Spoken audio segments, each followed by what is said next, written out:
discuss the 2024 draft budget. Administrator Holte, do you want to start us off? Yes, thank you. Hopefully everyone's had an opportunity to review the agenda packet. I do have a couple of items that we laid out Oh, nope. in front of you. So the first one is a draft schedule of the budget. And we'll touch on these in a moment. I just want to make sure everyone has the documents in front of you. What did you say, the timetable, Yeah. schedule? I asked Yeah. for my sake and for Josh's sake too, just like an overview of what we're gonna be doing over the next couple months. And then there could be a staple item that has the request for funds for the Fair Board and the Historical Society. So they, based on our new policy, they're the only outside agencies. Correct. These are the only two that you'll need to make a decision on, Because and that will be later in statutory. September. That's what statutorily You're required required. to, yes. Then you should have a road and bridge capital projects document, and that should be two-sided. And then there is a projected cash balance. Yep. So that's in front of you. Is anyone missing any of those documents? And then, Quick question though, on the Historical Society, all we have is an invoice, correct? No documentation or anything? All I have is an invoice. Oh, wait, no, I'm sorry, there's a page in front of it. yes, I apologize, I thought that was Fair Board. that's okay. Okay, And that package should be two-sided, so there should be actually 3 pages there for them. okay. All right. Okay. Thank you. And again, the logic of providing that is so that you can review, in between meetings, what we did previous for 2023, what they're asking for 2024. And those will be part of the discussion at the September,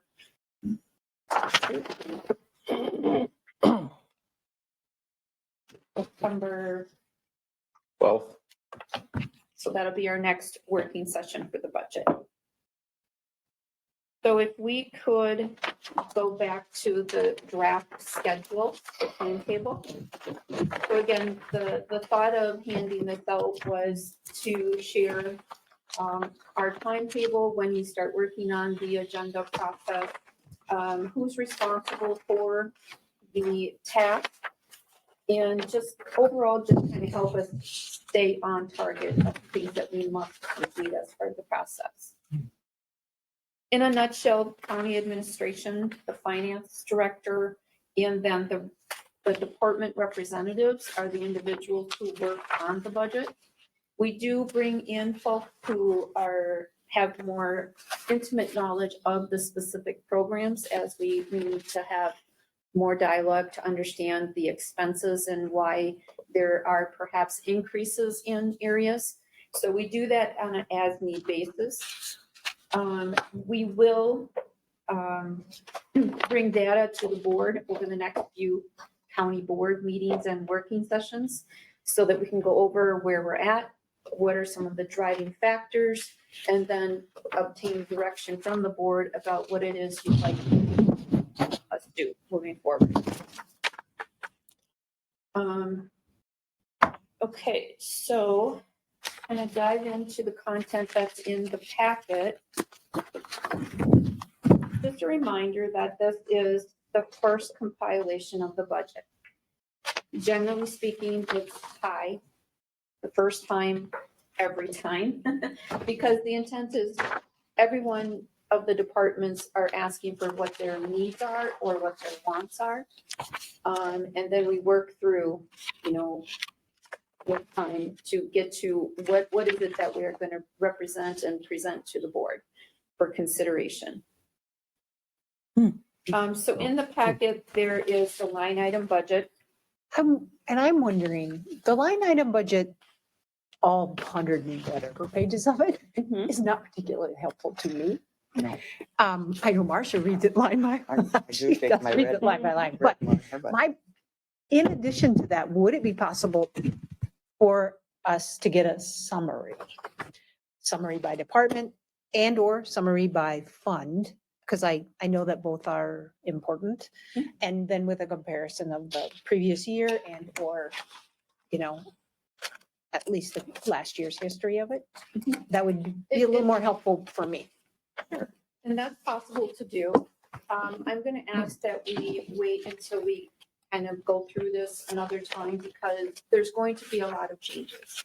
Right. And so if we can get closer to where we don't have as much wiggle room and then do that comparison, it would be less work for staff. Yes, Amenable? okay with me. Yeah. But you're absolutely right. There is too much here.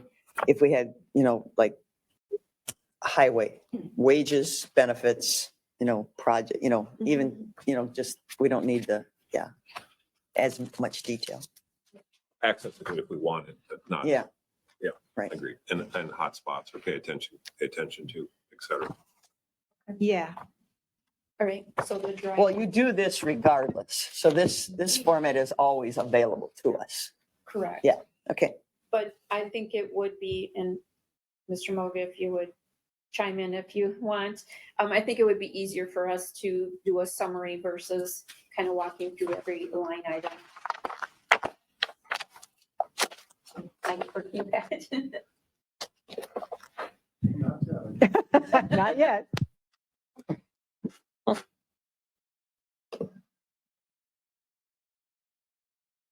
Well, if you just want to speak loud, that. I don't know if it's on. Yeah, I think.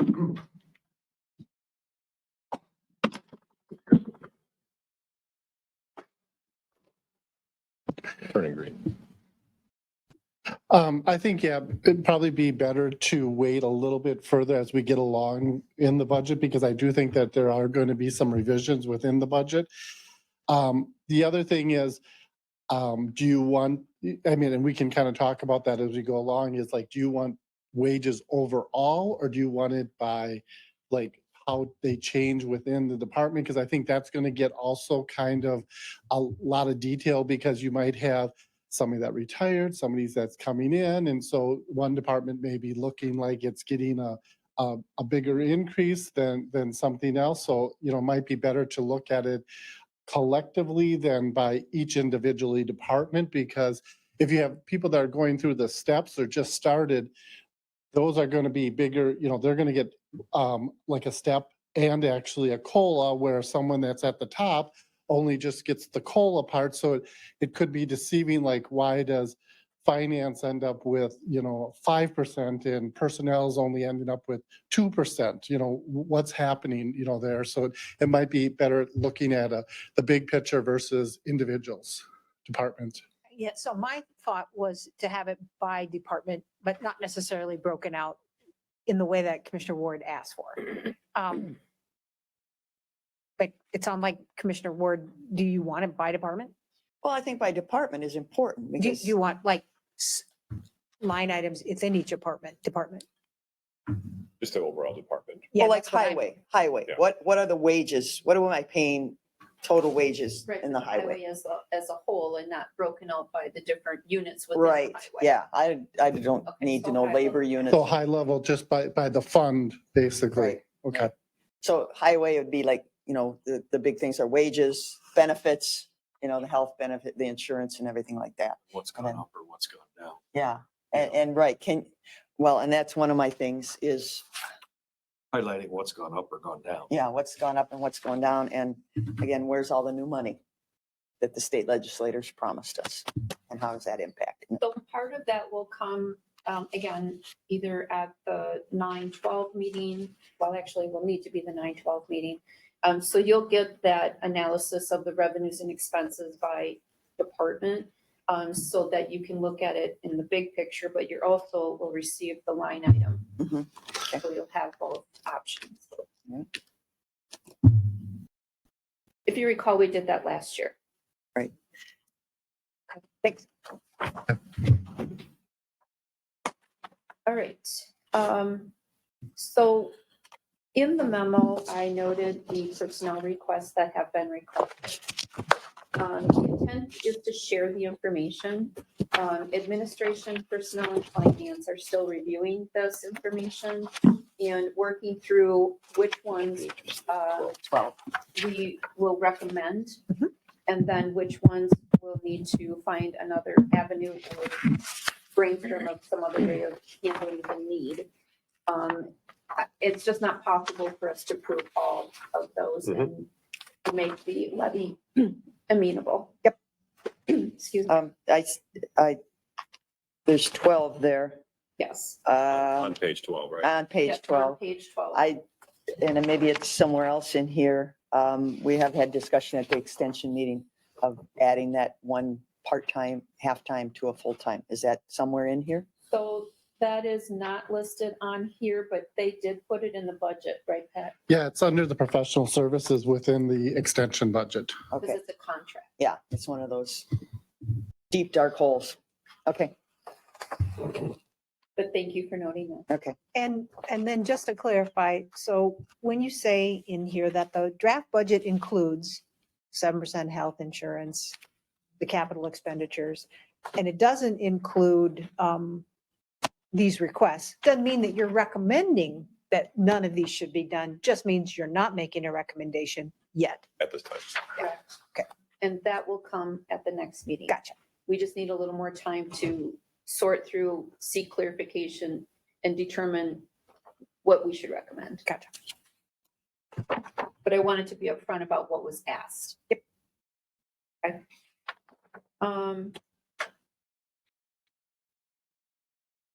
Capital request, so that is on page 157 in your packet.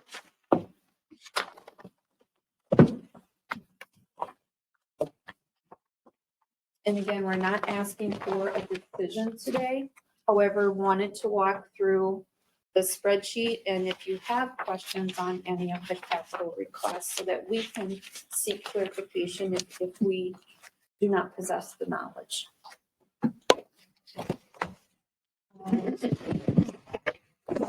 So I do think that for the 2024 budget, we are anticipating using the public safety allocation money to help offset some of the capital cost.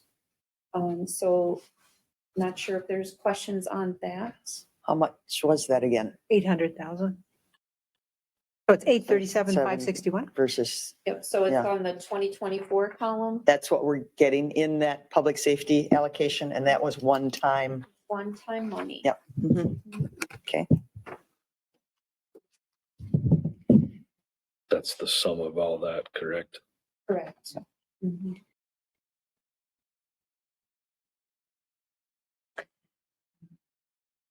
Are there any questions on the capital request? item? Okay, so you have included in the draft budget 3,779,970 of what is on here. So So that 3,779 yeah, okay. is everything above except for the Central Square System contract that was approved. So that 183,589. Gotcha. Okay. So everything else in that requested column is not, or is in the, Yeah. What confused me was the dashes in the second column, 2024 budget, like, what does that mean? Oh, I Nothing? see. Does that mean nothing? Wait a minute. Yeah. Okay. So it is included. Gotcha. but in that, you've got two vehicle for two volunteer groups at, almost 90,000. They have vehicles currently, so there would be some offset with trading them in, or are they gonna repurpose them for something else and just keep building the fleet?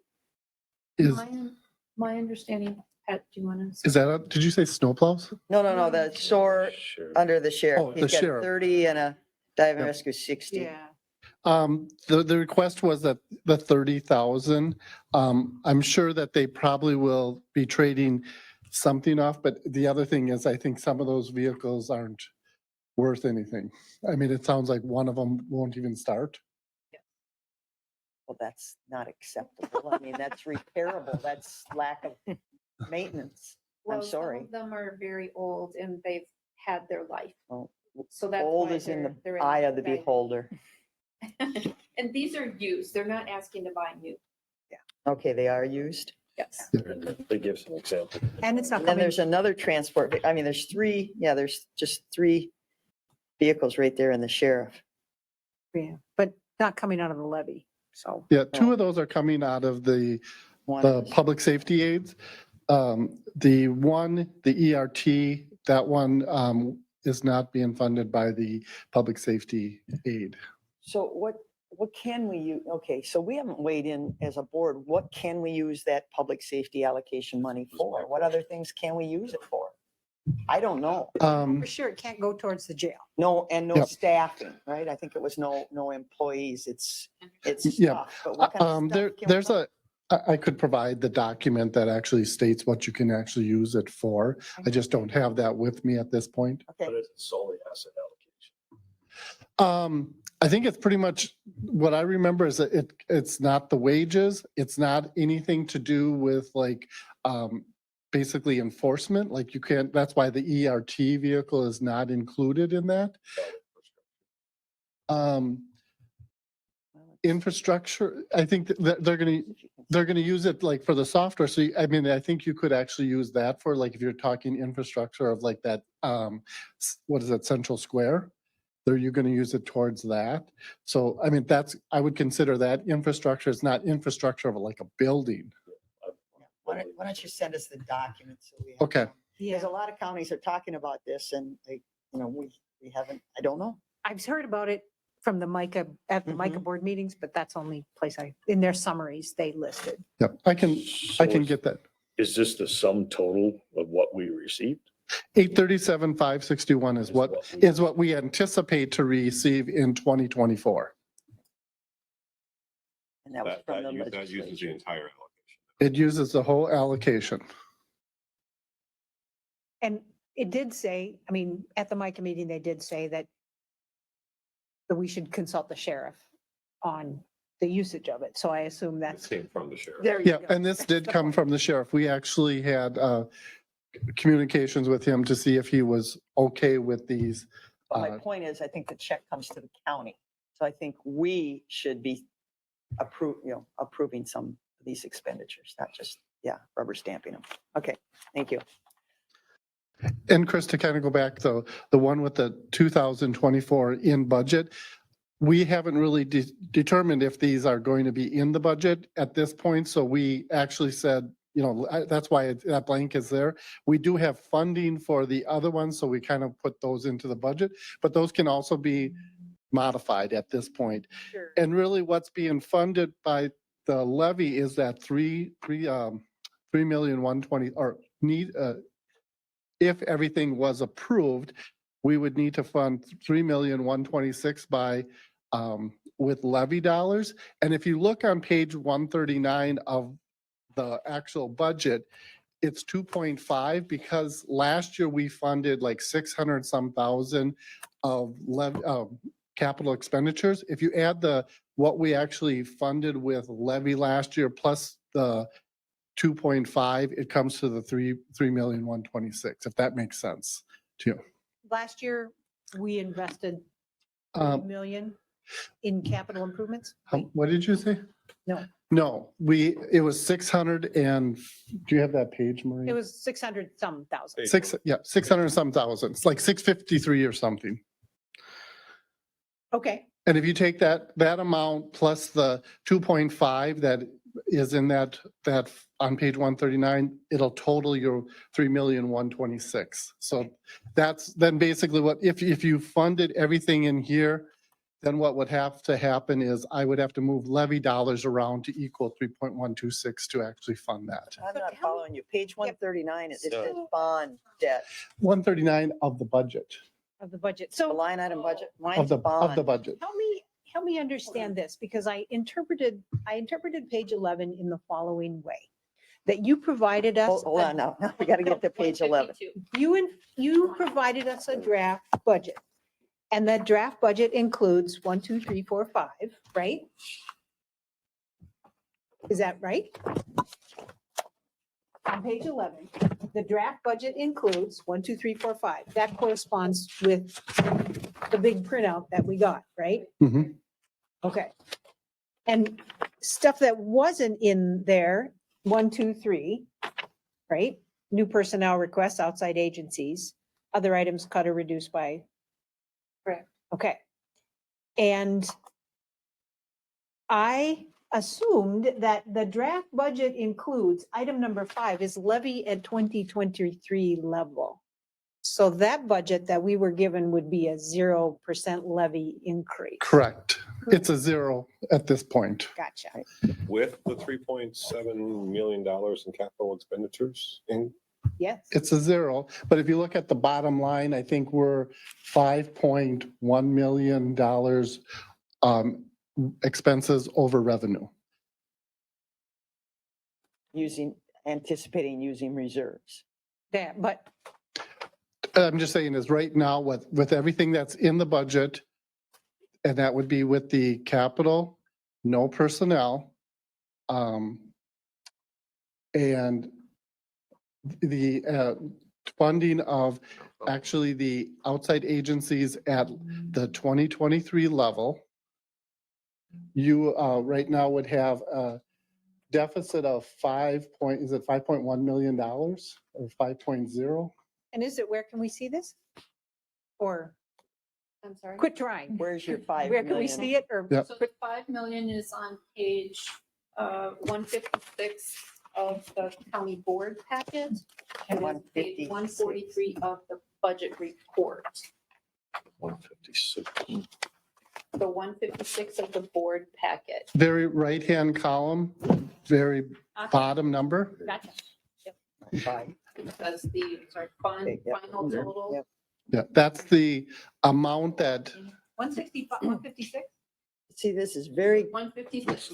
this is very confusing because it says on the fund, ag BMP loan, debt service. because that's the last fund that is being presented of the report. But if you go to the grand total, then that's for all the budget. Because it kind of, You need to put a squiggly line there or something because it just flows into, it. Yeah. I mean, you work with this, but it's very, very Yeah. confusing. I think this So- is where that breakdown came. Where, yeah, so where, I've always had issues. Where is all the money we didn't spend this year? I mean, we had open positions. We got some grants and stuff that, where's all the line that says I didn't spend $10 million that I collected thinking I was gonna spend it? Wages, benefits, all that right now, that is not, basically the year isn't over.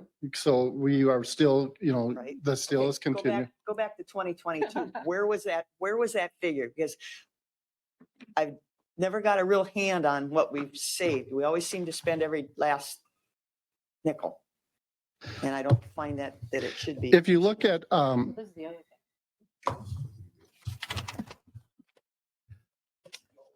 the thing that you're going to look at, if you look at 2022 with the whole budget that is actually being presented here on, and that's your page 156, 156. you'll see the 22 actuals.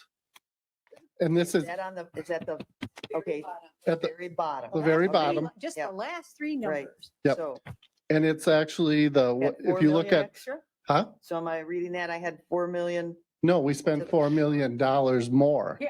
Because, Okay, because you use government accounting, you use revenue to me is always positive and you Yep. use it as a negative. and the reason that we're spending that much more is because we had the jail going on.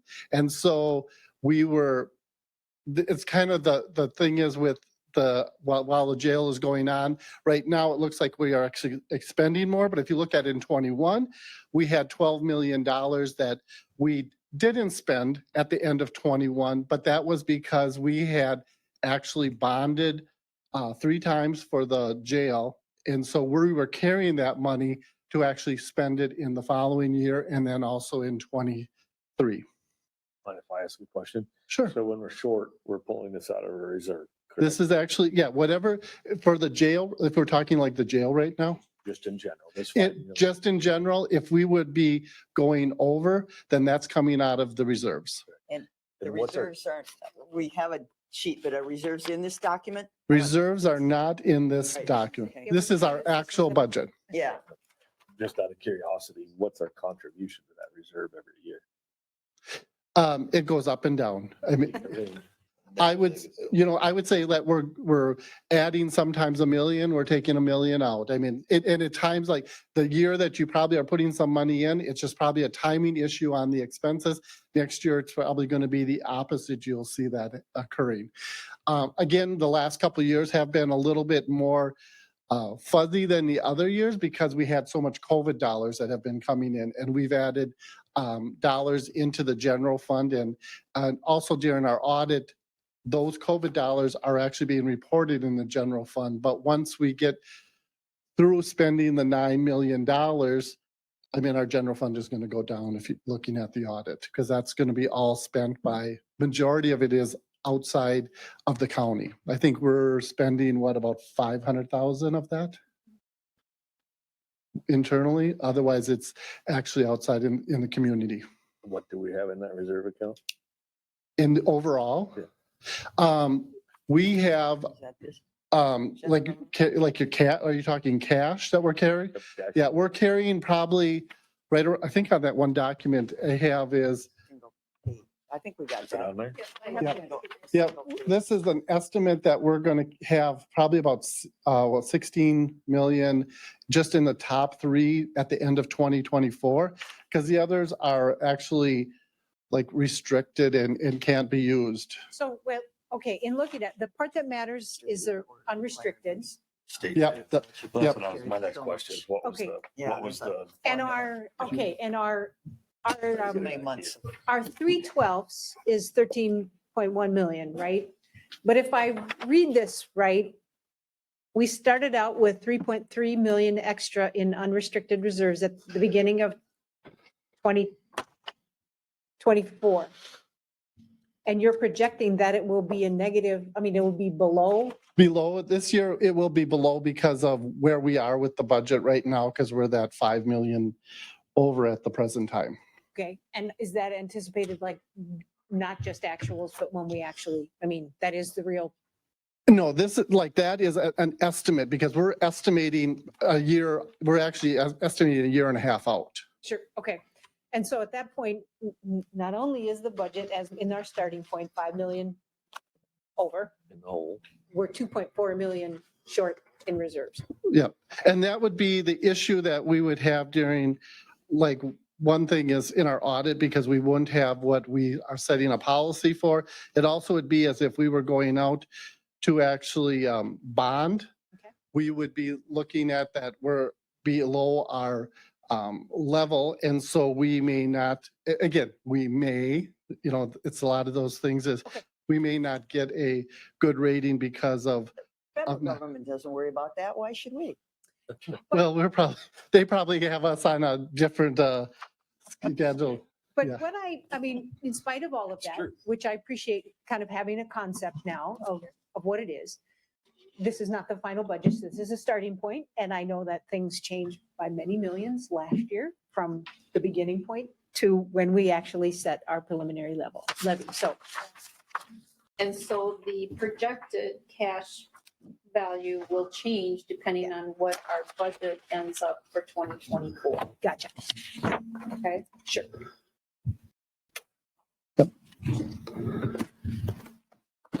Any other questions on the capital item? Or any information that you desire us to seek clarification on? So the biggest item that I see on here is the 2 million for the courthouse roof. And is there, okay, are there alternatives to spread that out over multiple years? Or is it the best idea to simply just collect for it via the levy? I understand that it needs to be done and that it is in fact a public safety hazard when those sharp edged slate Miles. fly off. Weren't we getting some guesstimate estimates? Wasn't Aaron Lefebvre working? That's been a while. I think this- Isn't this from? That's This is from, it. this is from, yep. Yep, and So that's a sizable expenditure. I'm wondering, is there, are there some alternatives for? Absolutely. So, One option is to do more of a planful budget, if you will, over a number of years. That number of years is at your discretion. And then plan for when it's going to be done. Most certainly, that's a risk if any of those slate tiles were to fall in the meantime, but it is an option. Ed, is this one of the items that we talked about potentially bonding? There. Mhm. Is that the separate one that came? This is the capital request. The and 2 here's- million. Here's the 2 million for the, yeah, there you go. The roof. Ed, if you would elaborate on the potential to bond. The other thing that, I'm sure you know, that's with, gonna be was rough. what's kind of looking at the space needs and items that are, could possibly be coming up. Go That's to page- 157. Sorry. Okay. Just trying to get her up. Okay, You're bouncing me around. 157 here. That's One one more. that gets hot. Yep. Okay, there's the two. Okay, there. Okay. I remember seeing it, but I there, don't want to take the clip off and lose them all. No, in don't. sequence. there's been a little discussion about different things that we could possibly do. One was the one kind of figuring it over a couple of years to be determined how many years. The other thing would be depending on what's determined on like space needs, if there was any remodeling that would occur in the county. You could maybe tie the roof. You could maybe look at boilers are another big item that they're looking at. You could tie a bunch of these things together and bond for, you know, multiple things together. You don't really want to bond just for like 500,000 or something because there's costs with that. So you want to make sure that, you know, what is that dollar amount that would it make sense to actually bonding? But the boiler, probably one thing that you could throw in there. You could probably look at the roofing. You could look at maybe, is there other lighting controls that are also needed in other buildings? I mean, these are things that I think would actually fit in with bonding. And then if you looked at also if you were going to remodel some space in the county. So what's the courthouse though with its historical? How much and replacing a roof, what latitude do we have? Can we hire the Amish to put a historical steel roof on it? They do nice work. I think you have to get the approval from the Historical Society to make sure that, because I think that happened last time that they had to meet whatever they would say that would be okay for the roof And because I- it's historical. So, and I think that there's a little more nuance to it as well. And we might, if you're really interested, maybe ask Aaron to come and talk to us about it. Because there he are was- suggestions that He was supposed to give us the info. nails that were used Were- last time are pulling out and that Yes, it I have a really nail. I kept one. should have if you actually been done remember. in a different way. Yeah, And they don't So ring I- shank. yeah. They were historical. They were just like they used to use in the old days. with so no I mean, I'm serrating or anything. I'm They were thinking we just a Smooth do, nail. we want to do it in a way that we don't end up in this situation in 2 years or 5 years again. You know, one of the things we could at least explore is because it is on the National Historic Preservation List is grants. That's Money. exactly where I was. Yeah, we're doing that at our church, First Congregational. We just got that designation, and so we're going after some really large grants. So, and that's through the Minnesota Historical Society. So, Another thing that I was gonna, there's one point, thank you. Yeah, that's awesome. Two, is there a certain point when we look at, and again, I'm oblivious to this, but is there a certain point, you know, on the financial aspects when we say this project supersedes a certain amount of the revenue we bring in on a yearly basis, we automatically just kind of say, hey, this isn't justifiable. We go to a bond scenario, or we do some alternative funding, right? And then we say, hey, what are the other projects that really need to be looked at? Can we group exactly what you're talking about? But is there a number there? Is there a set thing that says, just like GDP, you know, you go a certain percentage over GDP and then now the government changes the way they look at something. No. So is there No. nothing? It's just No. subject to the board as a whole as the board changes. Yeah. Yep. I'm looking for rules that are already in place that I may not know about. Right. So, Right. okay. So if we go back to this though, the snowplow, we already approved it back in May. So was that in this last 2023 budget or is it still coming out of 2024? We need to budget for it in 2024. Okay, because we had that plan. You talk about trying to come up with a plan. Dave Kramer tried to come up with a plan so that we don't have, 10 trucks in 1 year. So this is following that plan that we set in action a number of years ago. Yeah, and this is coming One be, truck a year type deal. Yeah, Yeah. something And- like that. And this is coming because it's taking, is it 18 months to actually get a vehicle? So Dave brought something early to the board in 23, so we could place that order, so it would come in 24. So this one is really an item that has already been, approved by the board. So that's actually and the other one would be that Central Square, because we actually approved that, I think, maybe about a month ago in 2023. And it's actually funded in '01 for the first year. And so that's why this is, the second payment is in '01. So those are two items that have actually, on here that actually have been approved already. I would support thinking about that expenditure in the context of the conversation that we'll be having at our next meeting today at the committee of the board, where we're gonna talk about the new public building, but we're also, part of the materials that we got talk to us about what it would take to just make the LEC usable. So I would be interested in thinking about a collection of projects, and if we bonded for them. I am hopeful that we can, I think one of the things you want to talk to us about today is the philosophy that we have for finance.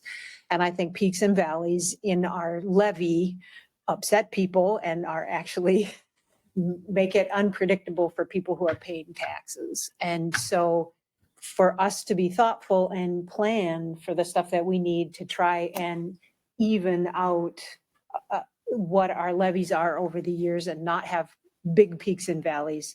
I mean, this is the thing that I would favor as a philosophy from the board. I'm kind of interested to know what other folks think. So does the county allocate, like usually, like on what Josh was talking about in terms of, well, it's usually called capital improvement bonding. Is at some point, is there a threshold when that happens? The way that I think is depreciation. Does, like the courthouse roof or any of the large boilers or whatever, do we allocate for depreciation to plan to build? We haven't in the past. Okay.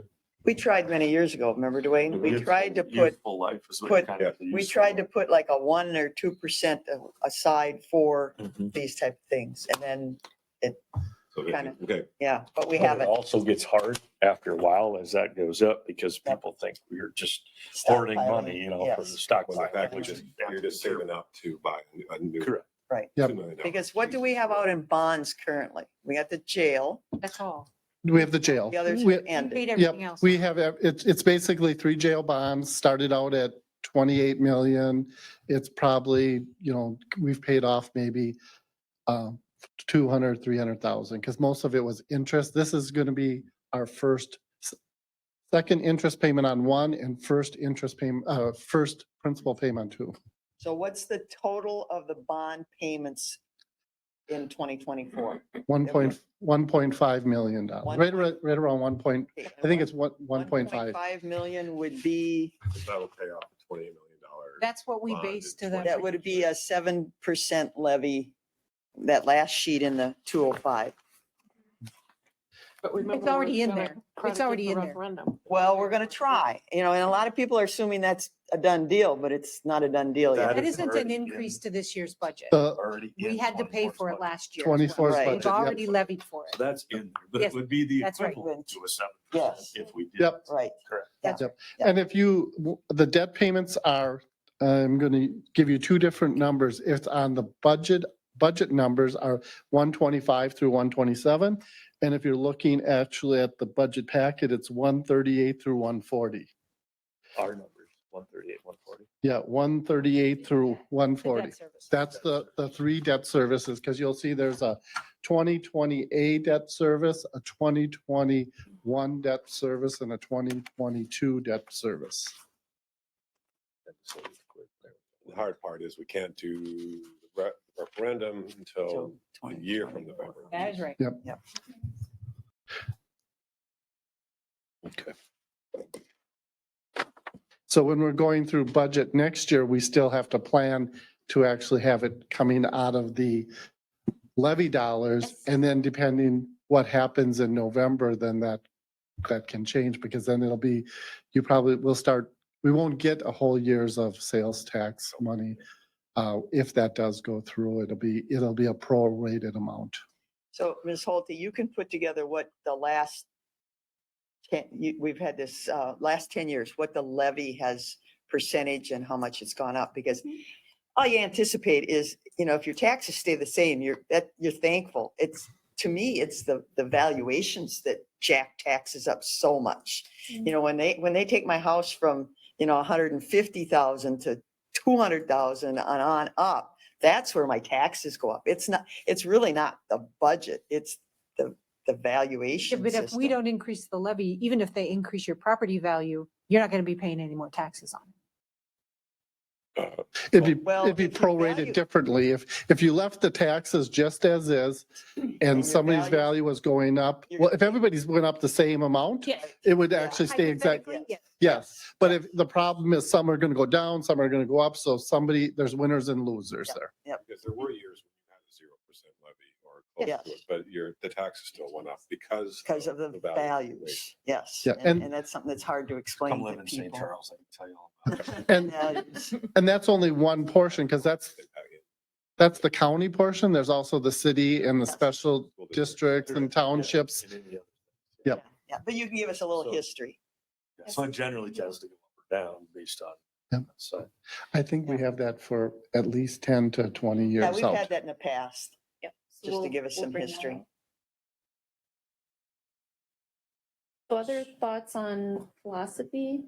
So one thing that I would have, if this sales tax comes through, it's, depending on what that generates, would be a substantial offset to the budget, which in turn could also generate the income for a $2 million roof within. It's not grant two- funded, yes. If it's not, yeah, or Or within 2 to 3 On the years. public fine. safety building. Right. Depending on how we can allocate those dollars, and then maybe we go after some historical money. Mhm. And so, again, I don't know the dire need for the roof, but I mean, can we plug and play until, sounds like in a year or two, we could have. We did do some repairing on it, some peaks and valleys. They Yeah, had, yeah, I don't- Because the slate. they had to, yeah, Yeah.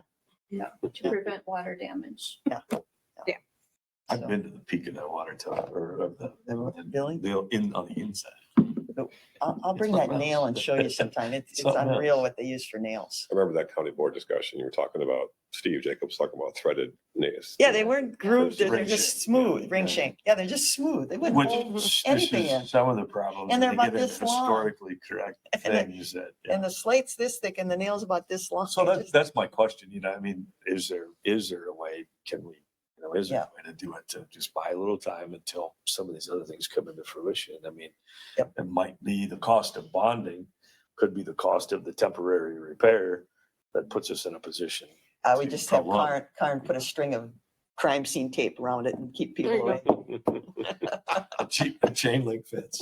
Yeah. The other thing I was thinking, I'm looking at the local option sales tax. I don't think you guys probably wouldn't want to do 2 referendums or add a project, but if for the LEC and remodeling, if it No. was a new You can building. stop right now. Okay, well, just Go- hear me go on. out. Anyway, there's a 2-year moratorium. What? There's a 2-year moratorium. Yeah, that's a good word. The legislature. The legislature put a 2-year I know, moratorium. they put a on 2-year lost- moratorium, lost but tax. again, looking down the road, sustaining, like a 10-year plan or something. Yes. And looking at, what the county will need. I mean, Maureen had talked to me about that. She had that, that's her great, great thought process there of sustaining and looking beyond, I'm not going to be here in 10 years. Mhm. But we have to think about that. I think we So do. Look at Yeah. all the options for funding. So, So to allude to Chris's point, I mean, consistency is so much easier to sell Right. than anything else. So anything we can do to that aspect, obviously is going to be good. But I also question, what's the growth factor? In other words, the revenue coming in through expansion and housing and redevelopments, and can we cost average that, or look at that, or not cost average, but look at that growth rate?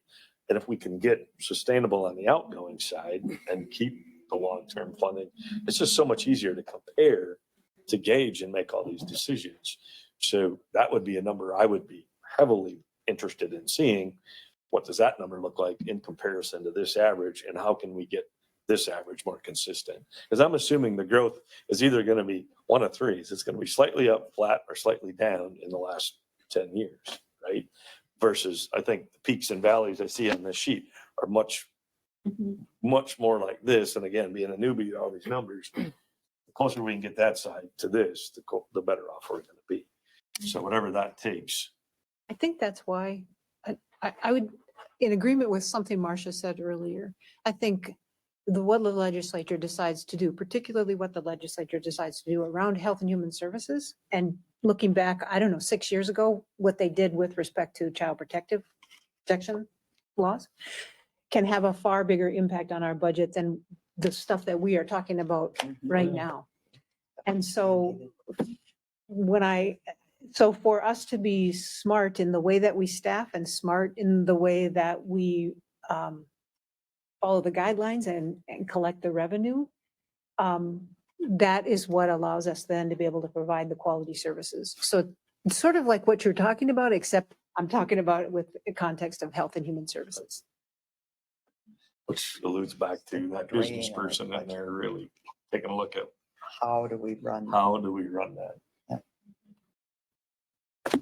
So you're asking a philosophy question. Yes. So Yeah. is it that you're asking, should we start planning in terms of 5-year budget versus yearly budget? Well, Is to that the be question? more planful, instead of reviewing budget items and going, nope, nope, nope, and we just keep kicking it down the road, we don't plan for it to happen. It's just every year it comes back and it comes back and it comes back.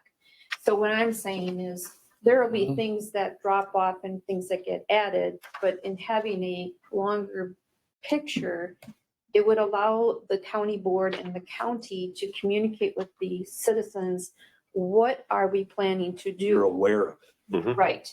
And it's going to be out there. It can be communicated in many different ways, but they're going to know in advance, hey, we have this that we need to do. I'll tell you a funny story. The first time when I became mayor for the first time, our water tower in Altura at the time, and still is, was very aging. So one of the first things I brought up, I asked exactly that. What's my year, 5-year, and 10-year planning? Didn't have one.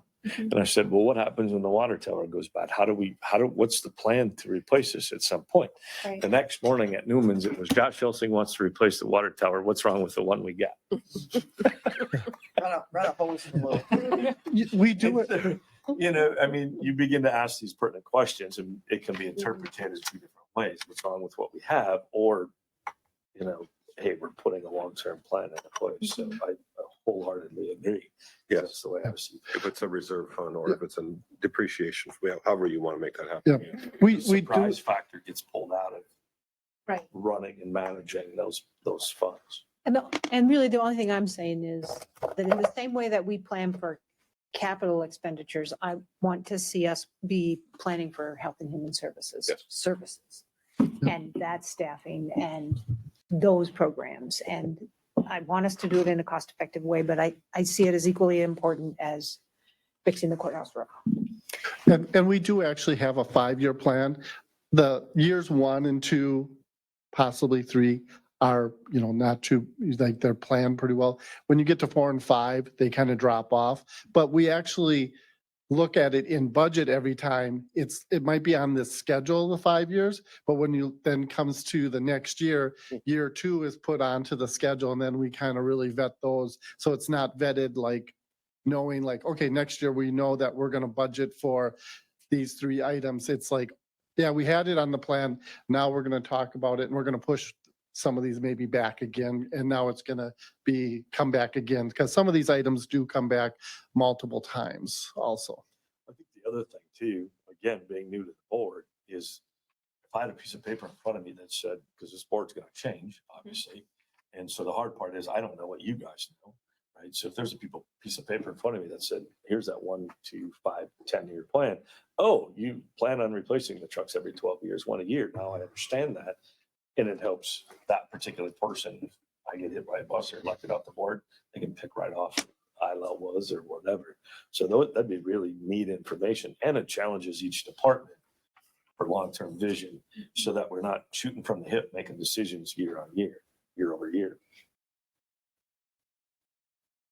We have 10 minutes left. Is there something else you wanted to ask us? or If tell us? Commissioner Olson can give his thoughts. But in a nutshell, really just to give the heads up that at the next meeting, we'll be talking about the new personnel requests, outside agency request.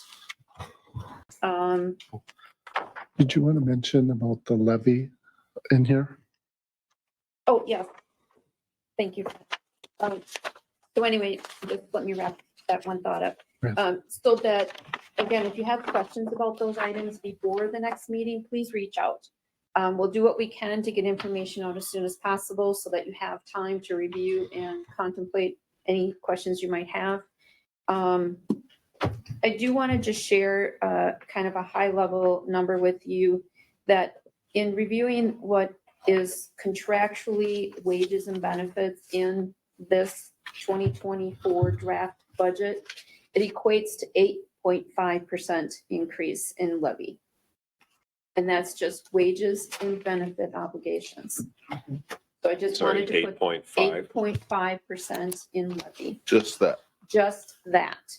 So again, I know that you're aware that some of the driving forces in wages, law enforcement, very high cost of living and market adjustments. But again, I just wanted to put that out there so you're aware that that in itself equates to 8.5%. But we only got a 7% on health insurance increase, Correct. which Could is have been far awesome. worse. It Yes. could have been far worse. And but that's we a had that hangover. tied in because we had a 3-year agreement. Right. 'Cause it And are was we at really- the end of our, is next year the One end more of the? year. We have to go out for, I think we go for bids this next I year. think we should have had agenda item number 1 after this working session. What was it? What did it? My review. Well, I told you I didn't, Did it Yeah. in the right order. I said it depends on what she brings in for a budget, what she's And gonna get. so, well, we're not done yet, Marcia. And so on page 205, just again, as a note, the levy dollar percentage increase for 1 to 20% is just knowledge for Oh, you. yeah, the back, very back What page. it means by those percentages and Mhm. equating to dollars. So Yep. it's just informational. Not insinuating that we're gonna recommend a 22.34% Mhm. increase. It's just informational. Have to add some tax base to get up there. We need some more $50 million homes on the bluffs to pay that. So is there any question that I can answer for you before we wrap up the working session? I So- realize it's a lot to absorb.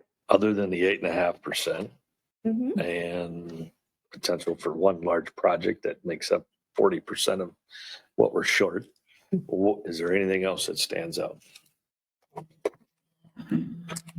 Well, where's, like I was saying, where's all this new money that the legislature was so proudly handing out? It's in the budget. Okay, did you highlight that somehow, or is that gonna be hard to see? I mean, It's is it in actually, revenue? I mean, who got the most of it? Health and Human Services? it's actually, will be part of a number because it's actually county program aid. And it's, Which one popped? And we got what, another two, was it 2 or 3 Um, million there? oh, let's see, it went from 3 point, I think we got about 800,000. Okay. it was- yeah. Yeah, we didn't get as much. We didn't get as much, no. Right. And that would actually be in it's in 3 locations, the county program aid is. How about if I just run a report and it'll just show you Yeah. what last year's numbers were, and then this year, do you want me to send it to you, Maureen, and you send it out, or do you want me to send it directly? Okay, I will just send you what the program aid was and what it will be then. It'll be easier than going to the 3 locations in the budget. And any other pots of money? And again, I really need to know if it was one time like that And the part, sheriff's thing that. the sheriff's money is in safety, that was one time. one-time money. We're getting some more one-time money. And then we're getting also some homeless aid, but it's an in and an out, The housing. agency? the housing aid, yeah. Housing. It's basically that it's a housing aid, but actually we have to, there's multiple ways that we can spend it. We're gonna have some meetings on how we can actually spend it. Like, are we gonna do it ourselves or are we gonna actually contract with somebody to do it? And it's basic, but it's not like you can spend wages on it or anything. It's, We're gonna give that 126,000 to Buffy Baronic to do her little magic. Was that was a chunk, one-time chunk of money, That's part right? of what we have a Talking- meeting. well, that's what we have, but that's also in the budget, but there's also an expense for that to send it. If we send that monies out, because then there'd be an expense and a revenue for those dollars.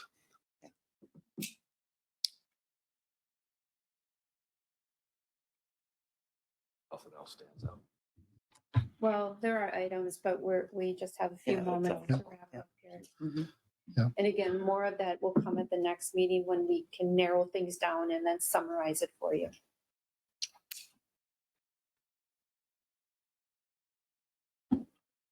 Anything else before we wrap up? I have nothing. Somebody want to move to adjourn? I'll move through. Second. Then give it to Josh. Okay, Commissioner Bagley has moved, Commissioner Elsing has seconded, motion for adjournment. Is there any further discussion? Hearing none, all those in favor, please signify by saying aye. Aye. If anyone's opposed, say nay. We are adjourned. Thank you. Did you know this? Did you know that? I have no idea where that came Oh, from. Maybe it's from, Maybe Bob. or Oh. maybe they had a board, the voting thing here and it got left on the Chelsea. table. I mean, well, there was the She might have handed this. certification, Yeah. the certification. Oh, yeah. Yeah, You just so- got and sworn you- in. yeah. Did they hand you some Okay. papers? in? Yeah, that must have been, what that was part of. Put it in the file. Been handed so many things. So Karen, when you get that money for the church, just put Winona County in the byline I'll there. know how to do it, right? You'll know how So to do there it. you go. Figure it out. Yeah. Figure it out for us. Copy and paste. Thank you. Yeah, we actually have some great grant writers that are Yeah, yeah. retired, went on Yeah. the state. Well, and it's, we have to consider too, like what's 861 gonna ask us for this year? Are they gonna, what's 861? Oh.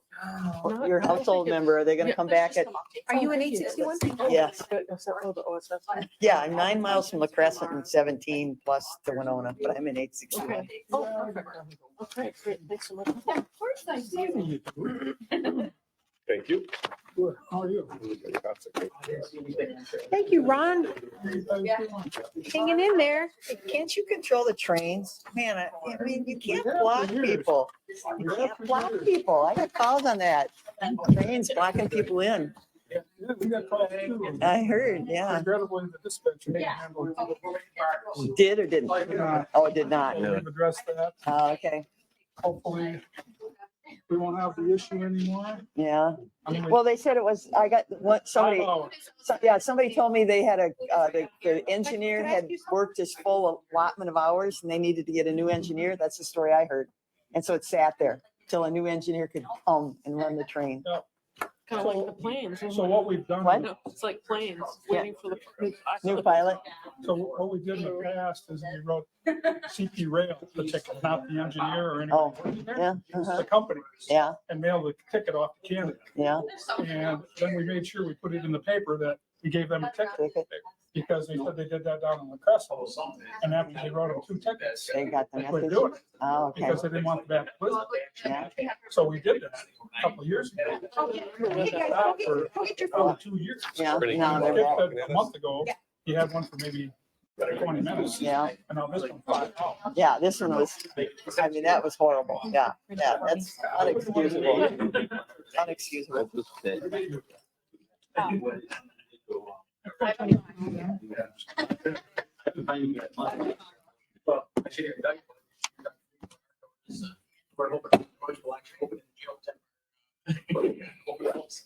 What day are you working at the state fair? September 2nd, Oh, okay. 12 to 3. Are you gonna be up there? I don't know, we're debating.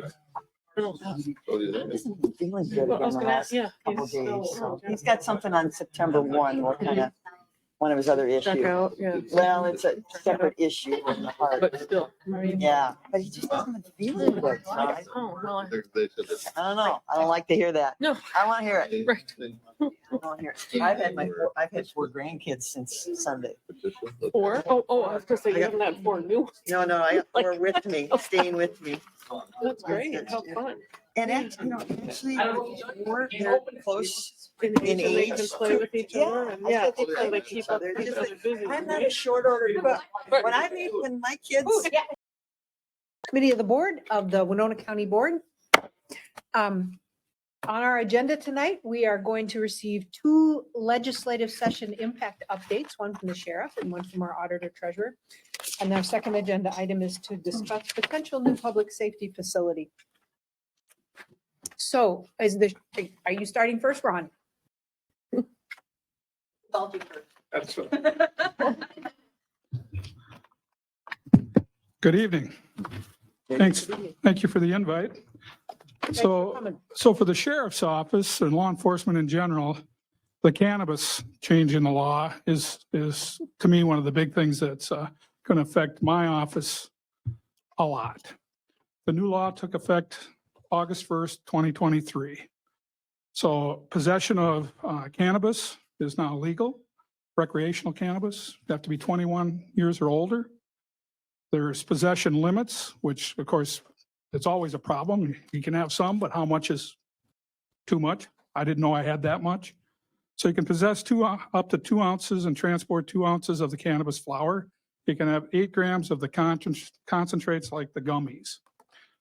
In your home, you can possess 2 pounds of cannabis products or 800 milligrams of the byproducts or the gummies.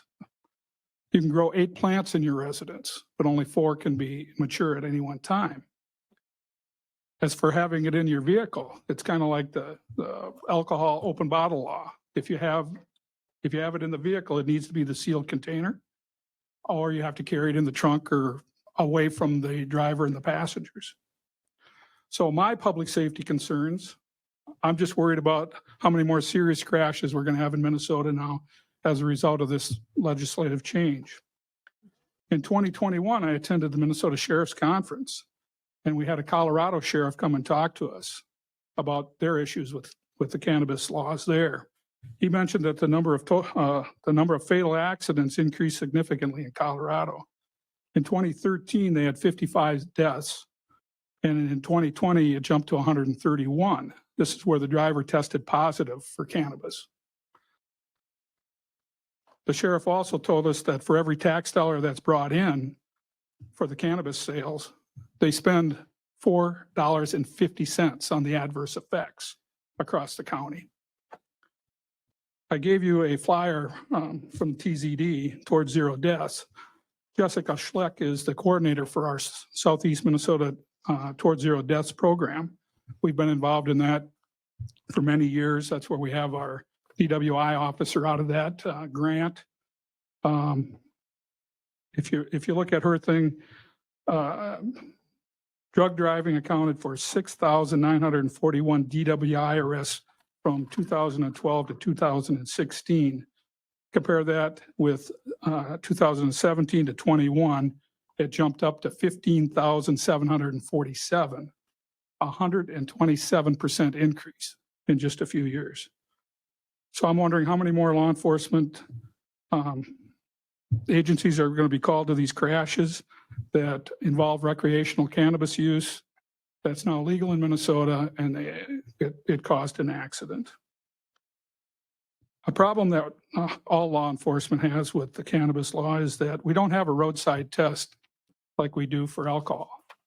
We have a PBT, a preliminary breath test. So if we walk up to the car and we can smell the alcohol, we have reasonable suspicion that you, the driver, may be under the influence. We can have you come out and blow into the PBT, and it'll give us a reading. And of course, 0.8 in Minnesota is considered legally intoxicated. There is no test like that right now for cannabis. They're doing research, and the legislature did put $2.5 million in the research. But we're told that that's not going to be possible, or that's not going to come out to law enforcement until sometime in 2025. So they're working on it, but it's going to be a while. Also, there's no standard like there is for alcohol. .08 is the standard. There is no standard for cannabis, so how much is too much? I was asked at last board meeting about drug recognition experts, and I told you we had 2. Well, I was wrong. We had 2, and the last 2 guys that we hired are both DREs already trained. So we have 4 in the county for the sheriff's office. And understand they're specially trained. They go through a special program. The state has set aside money for us to provide training to the officers for DREs. Again, we have Chad Myers, Craig Wursel, Tanner Clay, and Robbie Bethea are all already trained. But I gave you that state patrol flyer there, and you can see in that the drug recognition started in the 70s in Los Angeles, California. They started the program back then, they called it Drug Evaluation and Classification. Today we call them DREs, Drug Recognition Evaluators. I always say drug recognition experts, but I was told that they're not considered experts because the courts hasn't classified each one of them as an expert. So they're an evaluator. We have the state set aside $15 million to train the officers that need DRE training. That 15 million seems like a lot, but right now across the state of Minnesota, we only have 270 DREs. The goal for the state is to have 500 new. They just put a class on in Rochester and we're trying to get as many people through it as we can. But it is a highly specialized course. It's very rigorous. I'm told by the people that have attended that it's academically the most demanding classes that they've taken. According to the Department of Public Safety, it costs roughly $25,000 per officer to put them through this training. So the 15 million doesn't go a long way. The problem that I have with it is I'd like to have everybody go to the training, but how do you find the time in the schedule to fill the schedule with people working their shifts and then send everybody to training also? So I did talk to Chad Myers, our DRE. He's been at it a long time. He had his training here in the state of Minnesota. He went to White Bear Lake. He became an instructor for him, and we've sent him around instructing various classes. We in Minnesota actually got into a little trouble, had an issue with our program. So we quit doing the out in the field training here in Minnesota. We now we used to send them to California. And we'd find people that were under the influence and test them. And they do that for 2 days. They have to run, I think it's 18 tests. But we don't send them to California anymore now. Now we send them to Philadelphia. And the reason we send them to the other states is because they actually have laws there that it's illegal to be out in public under the influence. Unlike Minnesota, we don't have that. So we send them there. It's 3 days of testing.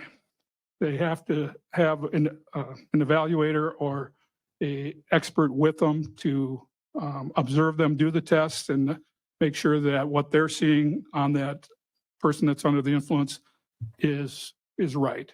So they have to test out. They also have to get recertified every year. They have to run a number of tests that are observed. So it's a huge process and we have a lot to do with it yet, but we're trying to get our department up to speed and making sure that everybody in Winona County is going to be safe. And if we have the situation, arrest those and be able to prosecute them. So I just want to remind everyone that driving high is illegal in Minnesota. Possessing the cannabis probably is legal, but you still can't drive. Can I ask you a question? Sure. So the training, is it 3 days for the testing or 3 days total It's, for the training?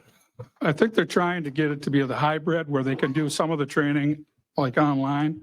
Before? Yep, and get tested on that part of it and then go to Philadelphia for 3 days there. Okay, so it's more than just the 3 days. I was trying to get Yeah, for the time. it's a big commitment from those that want to go and are willing to do it. Sure. And how much does it cost? 25,000. According to the state, it's roughly 25,000 per officer to Per go through all that training. That's one of my questions, Ron. Go Go right ahead. ahead. Thank you.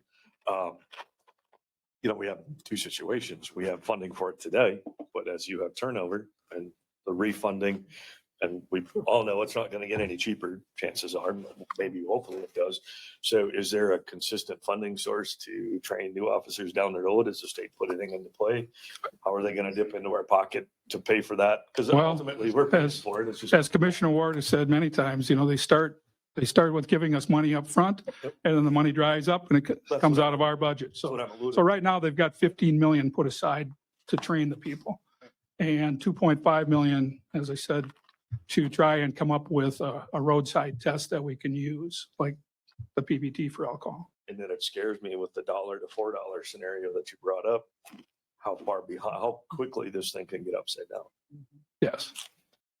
Go ahead. Commissioner Ward. So, Sheriff Ganrud, I would highly recommend, we touched on this, MCIT, Minnesota County Intergovernmental Trust. Law enforcement falls under our risk management, and this is, you talk about risk management, legalizing cannabis is pretty high on the risk management scope.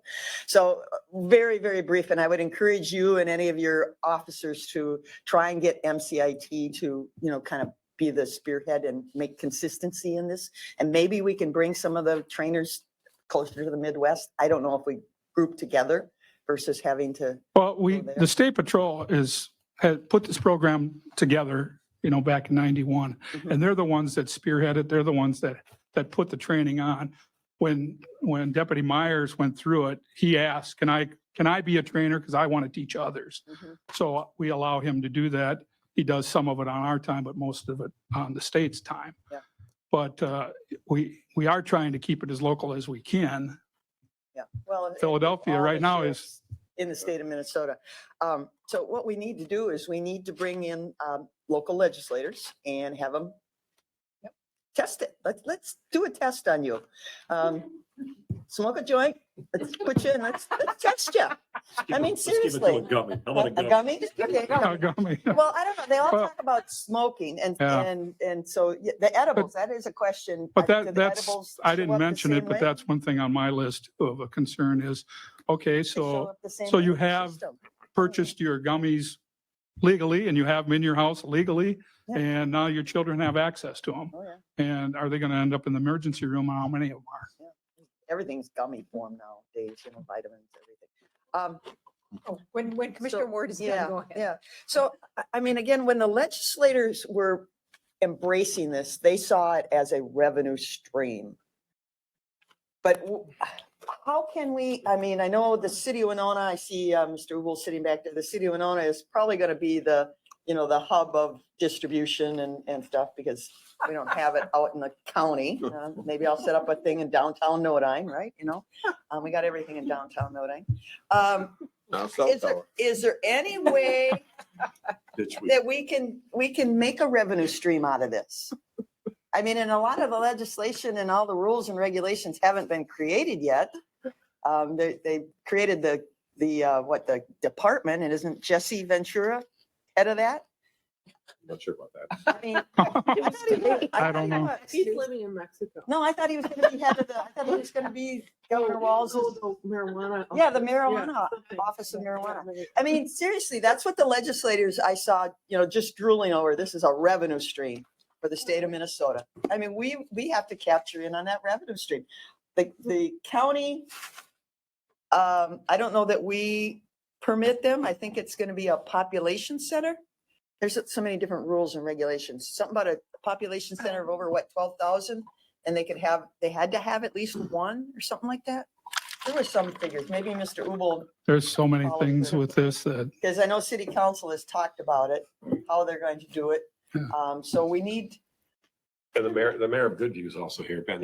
Yeah. oh yeah, Ben, yes, I forgot that.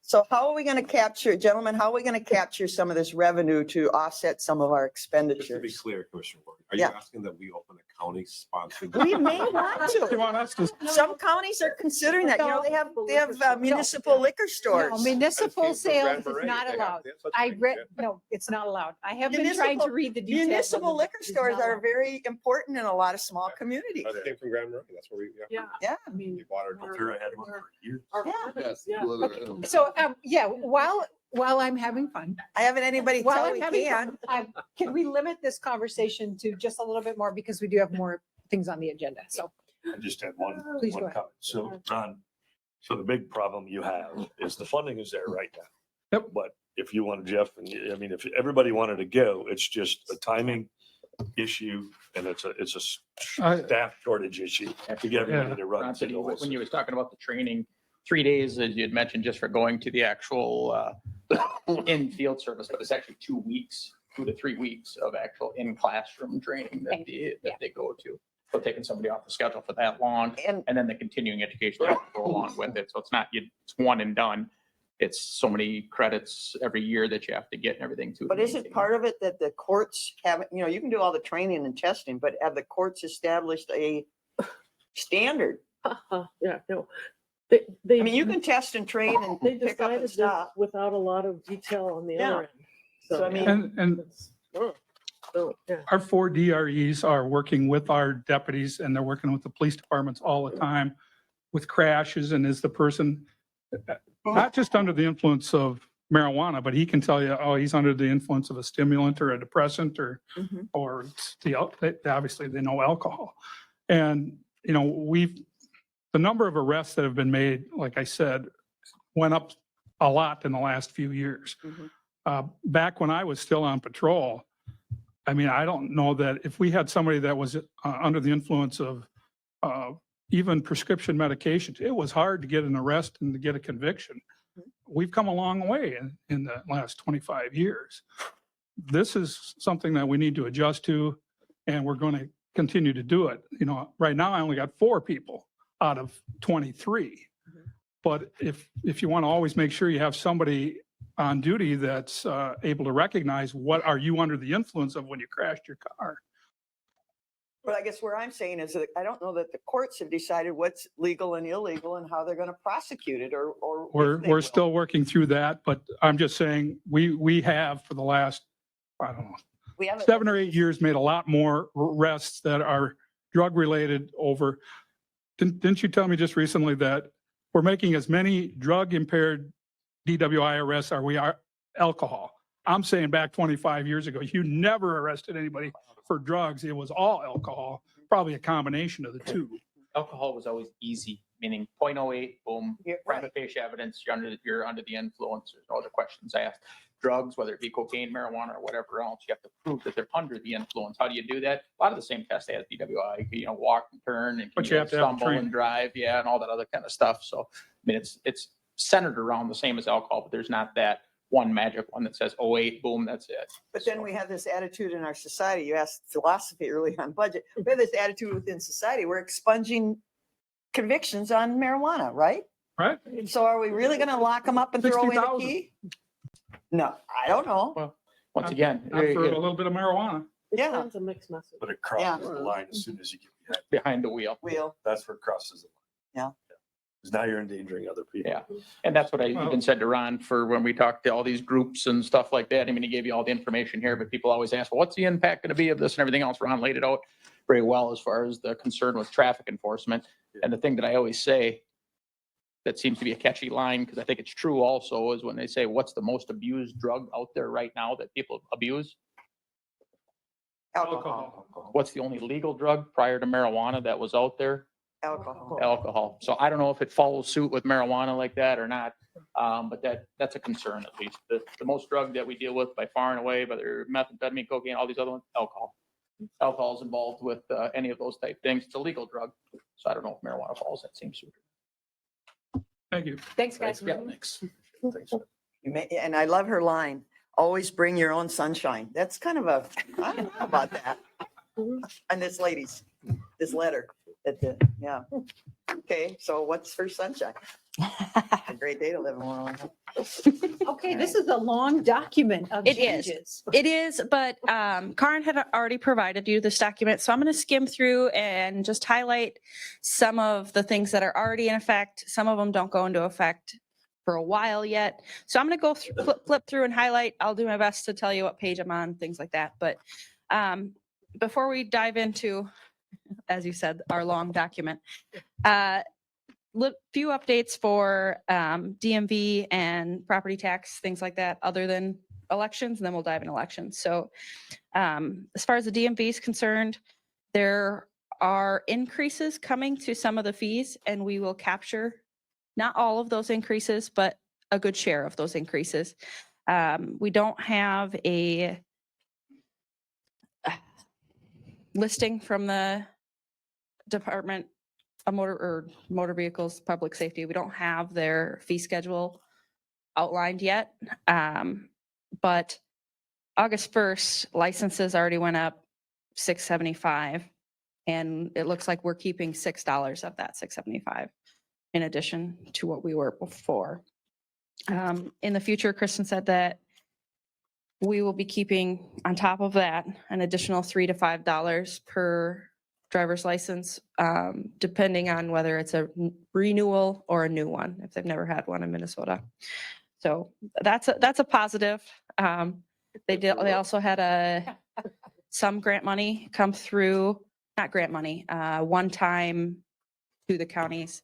And we hope to get credit card machines up and running in the license center, hoping by the end of the year. That's an We'll old see. concept, credit cards. Now it's. Yeah, You better take Bitcoin. or Bitcoin. some No, we're form not going that. of currency. I don't So, want to and then- balance that. Did the Minnesota change where if you move between states now, you don't have to take the behind the wheel test? Does that? That is a state function, and like that doesn't impact we're a us at separate all? entity, Yeah, right? It Like doesn't really. right now that we get a lot of questions, but they just get forwarded on to the state. Didn't they change that? Wasn't that one of the big changes? If you move from state to state, Minnesota, you Not don't one have that to I heard about. Yeah, take behind the wheel? I was not in the loop on that one either. But I mean, I it's did not hear our, that we were going to get more funding for driver's license. it's not our revenue stream. Yeah, Yeah. go ahead. I'm a penny pincher. I pick up pennies. 3% processing fee, you gonna pass that on or? We have to. Okay. I Yep. didn't know. And it's not 3, it's, I think 2.41 or something like that. Like I've negotiated, we're working on getting to be able to take cards here also. And I've negotiated lower rates, but unfortunately with the license center, we have to be the same across the board. So while if we get the county to be taking cards for property taxes, fines, things like that, or like the jail stay, things that finance collects for, the $65 a night for, they all have the same joke. It's a cheap hotel, but the accommodations weren't great. But anyway, if we get to be taking cards here in office for that, we'll have a lower rate than the license center will. And that's because it just needs to be standard across the state for the license center. And it will be passed on to them as a government entity. We can't eat those costs either here in the auditor treasurer's office, finance department, or at the license center. It would have to be passed on. But considering if you're getting a driver's license for $50 and even if it was 3%, 3% of $50 is less than you having to go to an ATM. So Are we gonna have Apple Pay too? Like, you know, just flash your, way too easy to spend money, right? But if you have the credit card. thing, I not Apple Pay specifically, but like I don't know if the card machines have that. Yeah, I think some of the card machines, you just put your. right. You Tap it. tap Even it, our vending apply machine it. downstairs, you can tap it. Your cell phone right on top. and- Yep. And then you click. double Yep. click. My daughter told me. how to And do then it. who knows I do what that with a government vending has machine to- downstairs. I know. I know. I have it in the parking lot.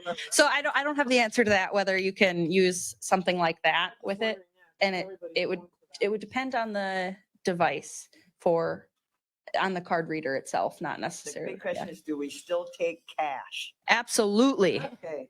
Absolutely. Checks too, right? Today's youth don't use checks. I mean, 20 years ago, we were talking about debit cards, credit cards.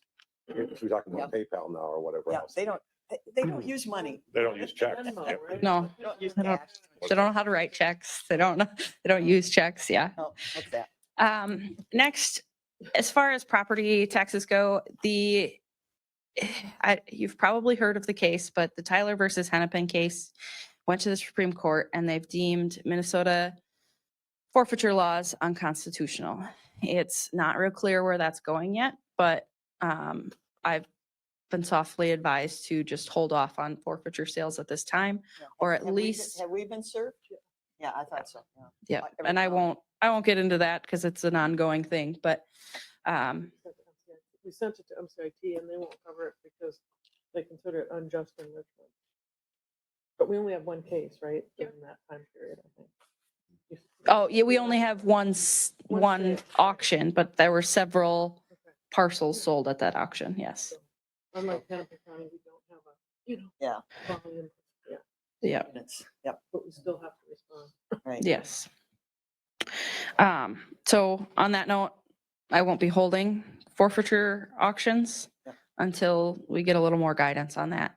What it is speculated is it's going to look a little more like a mortgage foreclosure, where after all of the fees are covered and your liens the taxes are paid, essentially in our case, the taxes would be paid, and the costs of any of us selling it, the cost of us upkeeping it in the meantime, all of that would be deducted, and then the rest is going to go back to the previous owner. Some counties are concerned that we'll become the realtor then, like especially in cases where the homeowner is deceased, that more families will walk away because they're still going to get some money at the end.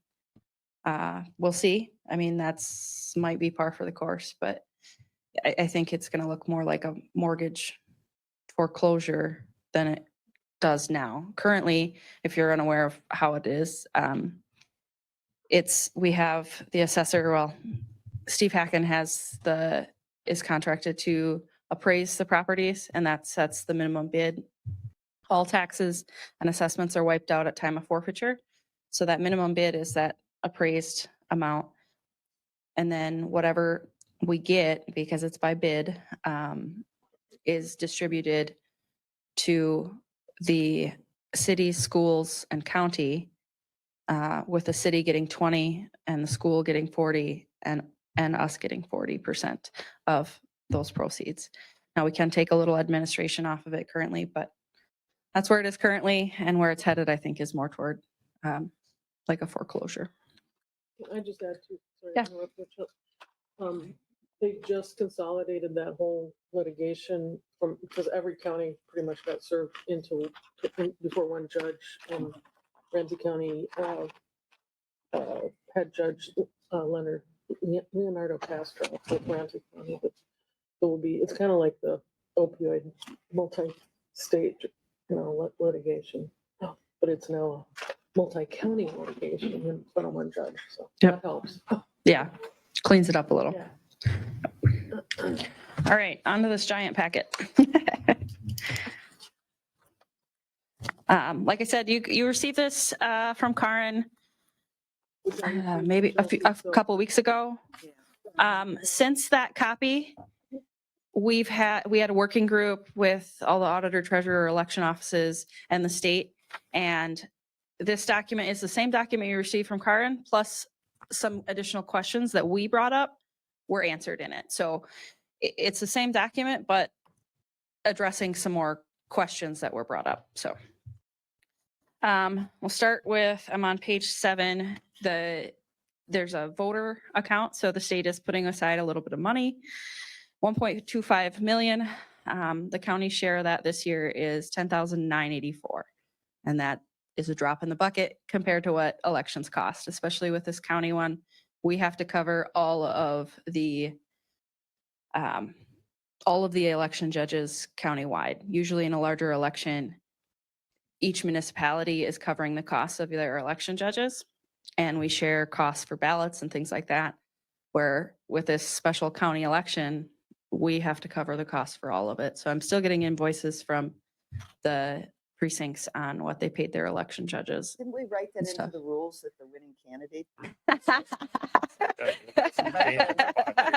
special election?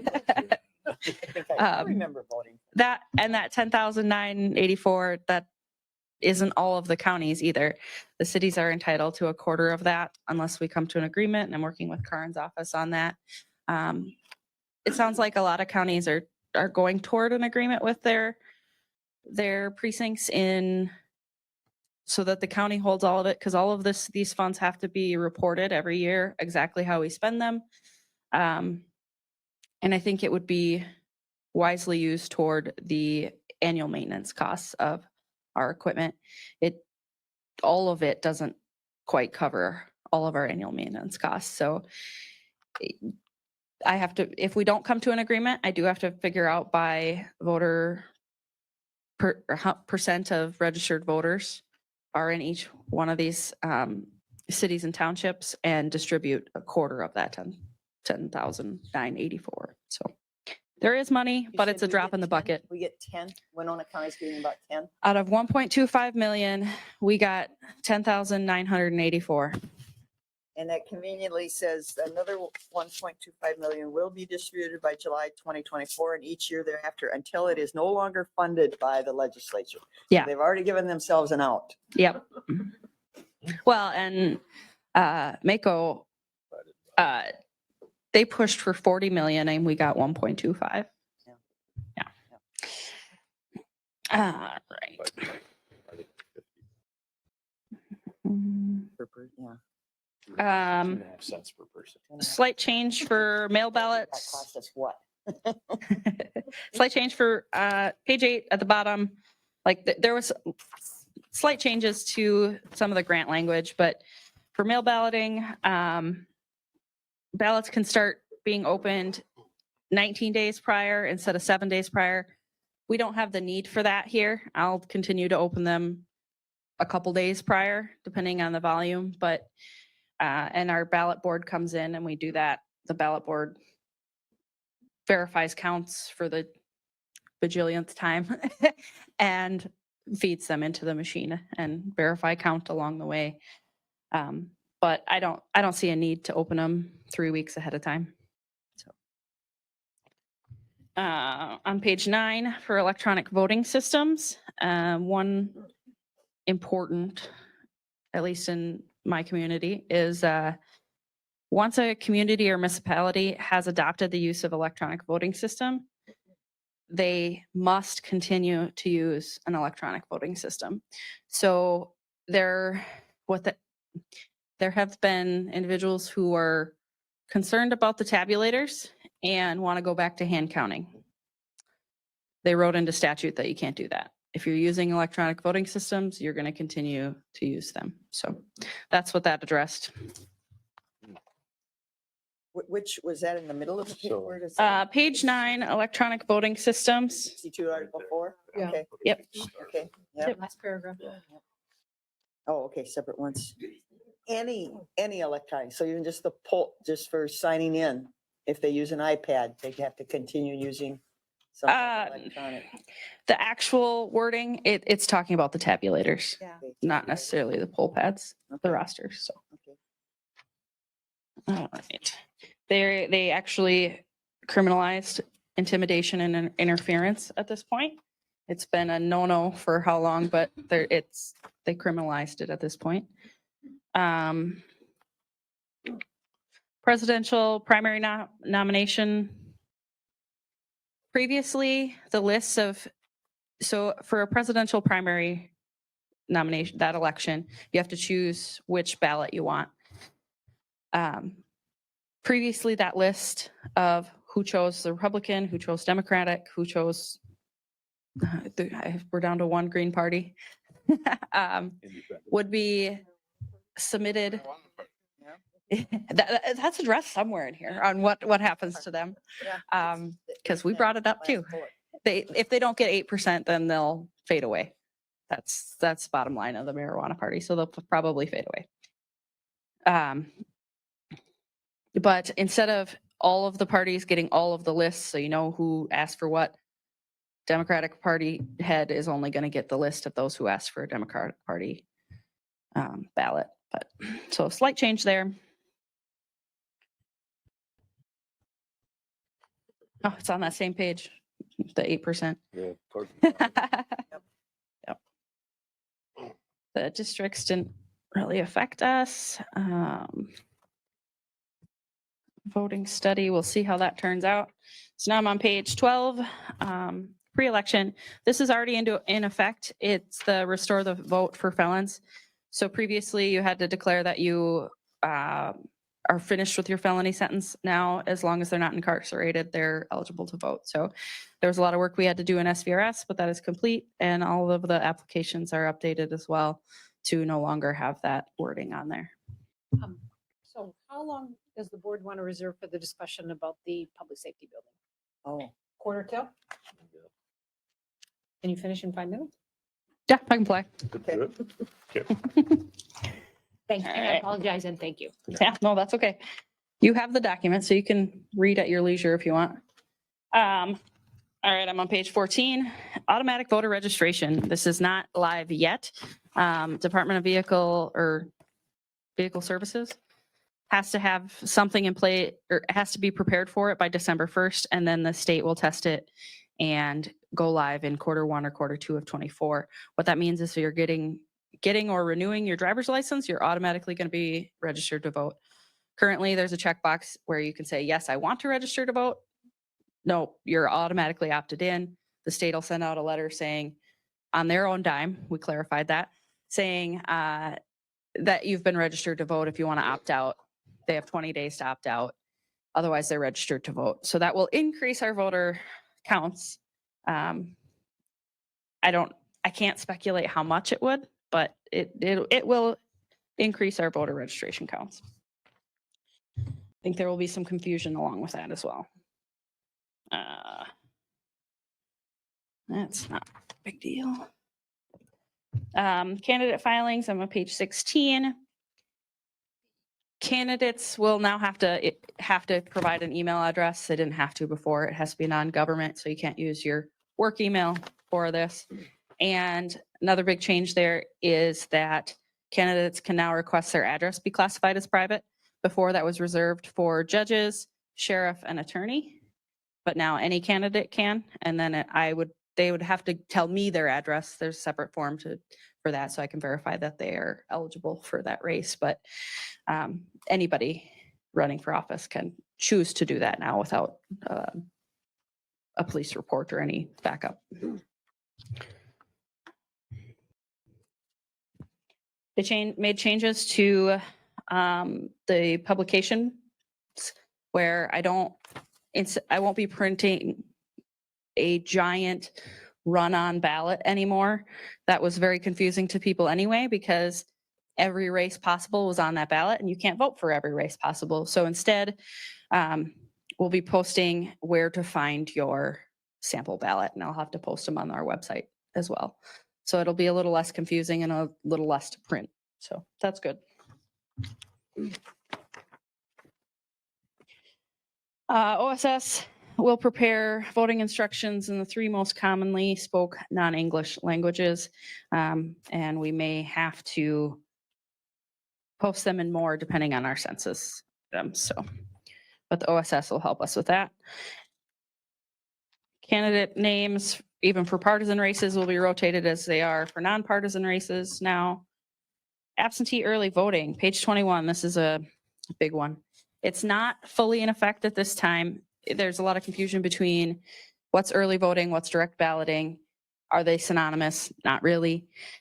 In the future, they're speculating this won't go into effect till 26.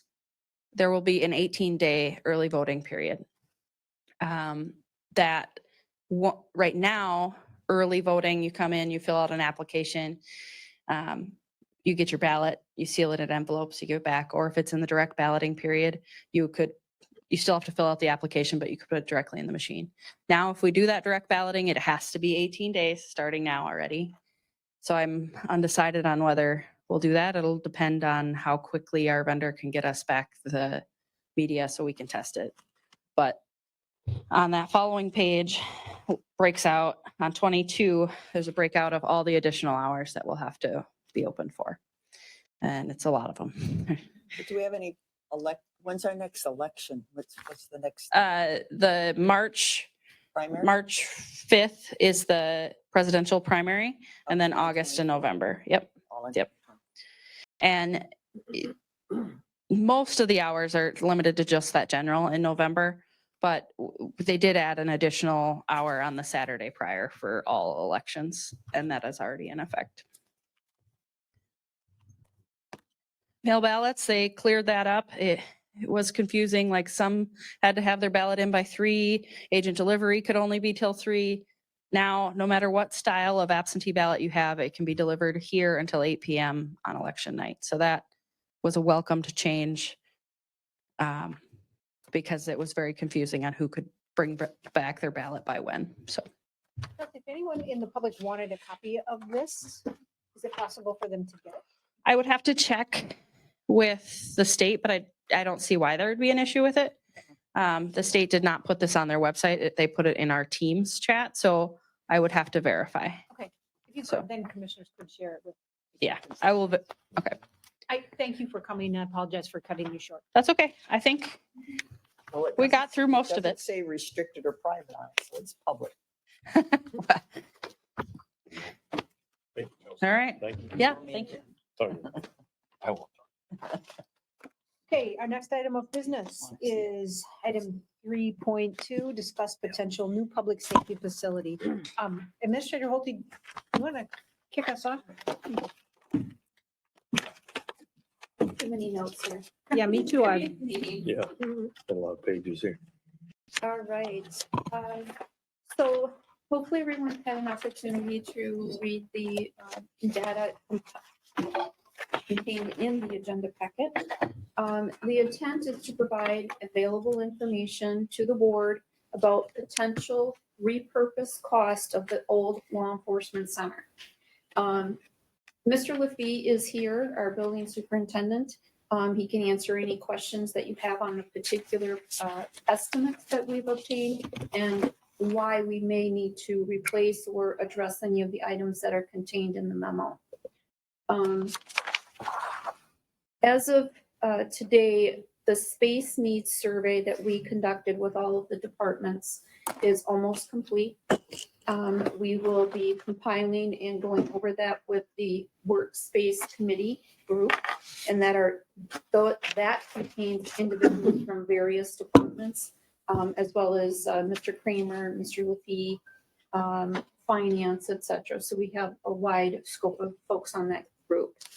The intent of obtaining that information is to help us understand what space needs we have and what opportunities we have to potentially repurpose the law enforcement center space. That, in addition to the material you have, will assist you in making a decision of what direction you may want to go. Mr. Ubel is here from the city if you have any questions for him. Additionally, I am asking the board to continue or provide the ability for us to continue to have conversations with the city. I believe both the city and the county have some additional thoughts about options and opportunities that I'd like to explore. So I would like to open it up for questions from the board, if there are any.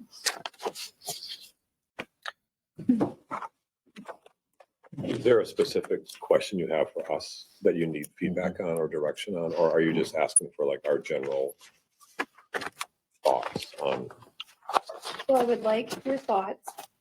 What other information do you need? Are there options or opportunities that you want us to look at? Research. What else do you need to make a decision, other than what we've already talked about, and that is forthcoming? I'll start us off. So, Aaron, is it okay to bring you up to the podium? First of all, thank you for compiling all that information. That must have been a lot of work. So is this a fair summary that to remodel the existing LEC, you're looking at least $4.1 million? That is not a true remodel. This is more of the boilers, air handlers, ventilation equipment that's just outdated. Updating. Yep, so updating, that's not Retrofitting. tearing down walls, remodeling locker rooms, that's none of it. That's more of just kind of what you see on the list right there. No carpet, nothing like that. Gotcha. So That's that's just to keep it going, Okay. if you don't mind. Yes. I think Commissioner Olson has a question, but Just a quick- Commissioner Bagley, are you done? just one more thing. So I just want to make sure that's no, that's accurate to make sure I'm understanding it. And then that's just a baseline. It's not like even, like you said, it's not, I shouldn't have used the word remodel. The other thing that I would like that you're already working on is the other space needs in terms of license center, public health, et cetera. So that's what I need. And speaking for myself, and then I'll be done, is I'm very interested in continuing the conversation about ways to have a joint county-city public safety space. There's the brick and mortar cost, and then there's the ongoing staffing cost. The brick and mortar is going to be ugly, and it's going to be sticker shock for everyone, me included. But over time, the staffing efficiencies, I think, I'm very interested in seeing that conversation continue. I'll be done. Thank you. Yeah, Commissioner Olson, and then you, Commissioner Elsing, and then you, Commissioner Ward. One quick question, the top or the first bullet point, 1.8. Did we It's, hold off the $360,000 boiler? It was 500,000. How'd it go to Uh, 1.8? Well, the 375 was just for the boilers when we had in the budget before, then that got pushed out another year, but that is still going to be an ongoing, depending if it's in the budget or not, we had it in this price. Well, how'd it go to 1.8? 1.8, well, that's pumps, that's air handlers, that's ductwork, that's VAVs. The ductwork that's above on the two-story part of the building is all fiberboard. Kind of when they did the lead abatement when they took out the gun range. There's holes in it held together by duct tape. A lot of times when the fan will speed up for static pressure, it'll blow the ductwork apart. Actual duct tape? Actual duct tape, yes. buy the, It's buy the better intended use, grade. right? Don't buy the cheap stuff. So it's ductwork there. There's air handlers that are down in the boiler room. So those sheriffs that had the shooting range cost us that much money? That was nonsensical, if you ask me. It's probably good. Commissioner Elsing? I'm going to defer to Commissioner Ward. here. Okay. You've asked, what do we need to move this forward? Well, to me, the city was asked early on we've never asked them to leave. We asked them, I think it was staff related, that they wanted the city to stay, and we were going to work on something. Then I don't know where along the process, the county board never had a discussion where that kind of fell apart. City kind of went off on decided to go, in my opinion, went off on their own to do some research and get some quotes, and then ask the legislatures, to give them money. So that's number one issue I have. Location.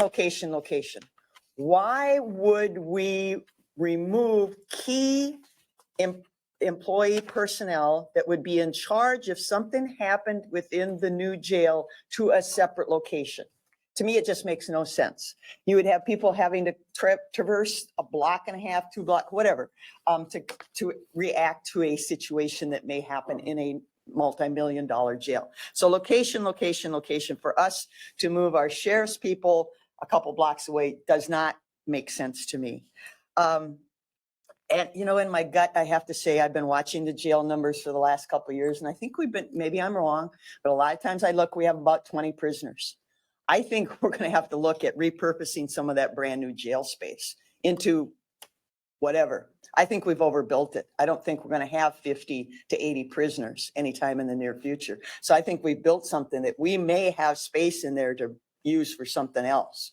I may be wrong there, but we haven't had the prisoner base that in my mind, justifies the size. And seriously, city people, how much do you really think the legislature is going to allocate towards this project? I would hope you'd have somewhat of a figure. I mean, that's key. What is it?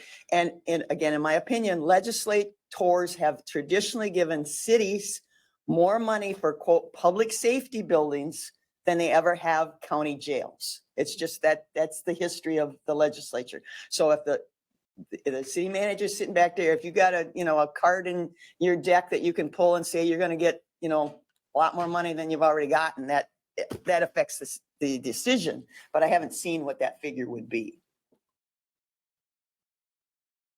Mr. Elsing said he Go ahead. deferred to No, go Marcia. ahead. I was just reading up on a few things. Go ahead. Commissioner Bagley, Speaking for myself only. in not for- 6 minutes. Yep, speaking for myself only, I think Commissioner Ward, part of the problem is we need to have a clear message to the state legislature because we need to have a clear ask of them. It might be much more likely, like a lot of this that I think if the city and the county can create a clear message, a clear request, it'll be much more likely for us to get money for public safety. Okay.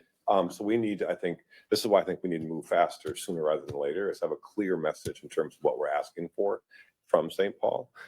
Because to me, if the county and the city split it 50-50, and then the state paid half or close to it, hopefully, and then we had basically a fourth to pay. To me, it would be not crazy. It would be foolish not to go for a larger joint facility if the 50% from the state was possible. But we need to have a clear message to the state. Correct me if I'm wrong, Chad, because we can't come with 5 different people asking for 5 different things. We need to settle upon one vision or one plan that will make it, because there's no way that we should fund as the county half of 38 million. But if we funded 1/4 of 38 million, that's much more doable in my mind. So Commissioner Ward, can I make a comment? Yeah, go ahead. Okay, so I agree with you about moving to a separate location. There are parameters under which I potentially could see this work. I'm going to try to maintain an open mind to see what that is. If we have to spend some money on the LEC anyway, then I am going to want to see if there is a bonding project, and if there is money, can it incorporate those changes, and how else can it financially benefit the county? We don't know that today. All I'm asking is if we can go ahead and allow our administrator to continue have conversations with the city. Okay. I understand that. But when you talk about bonding, you're going to bond and you're going to ask city people to pay twice, because it'll be city bonding and it would be county bonding. They're And already paid And twice. county bonding would include the city of Winona. Your comment to the legislature. So I was approached a year ago by a lobbyist who was working with about 8-10 counties looking for money.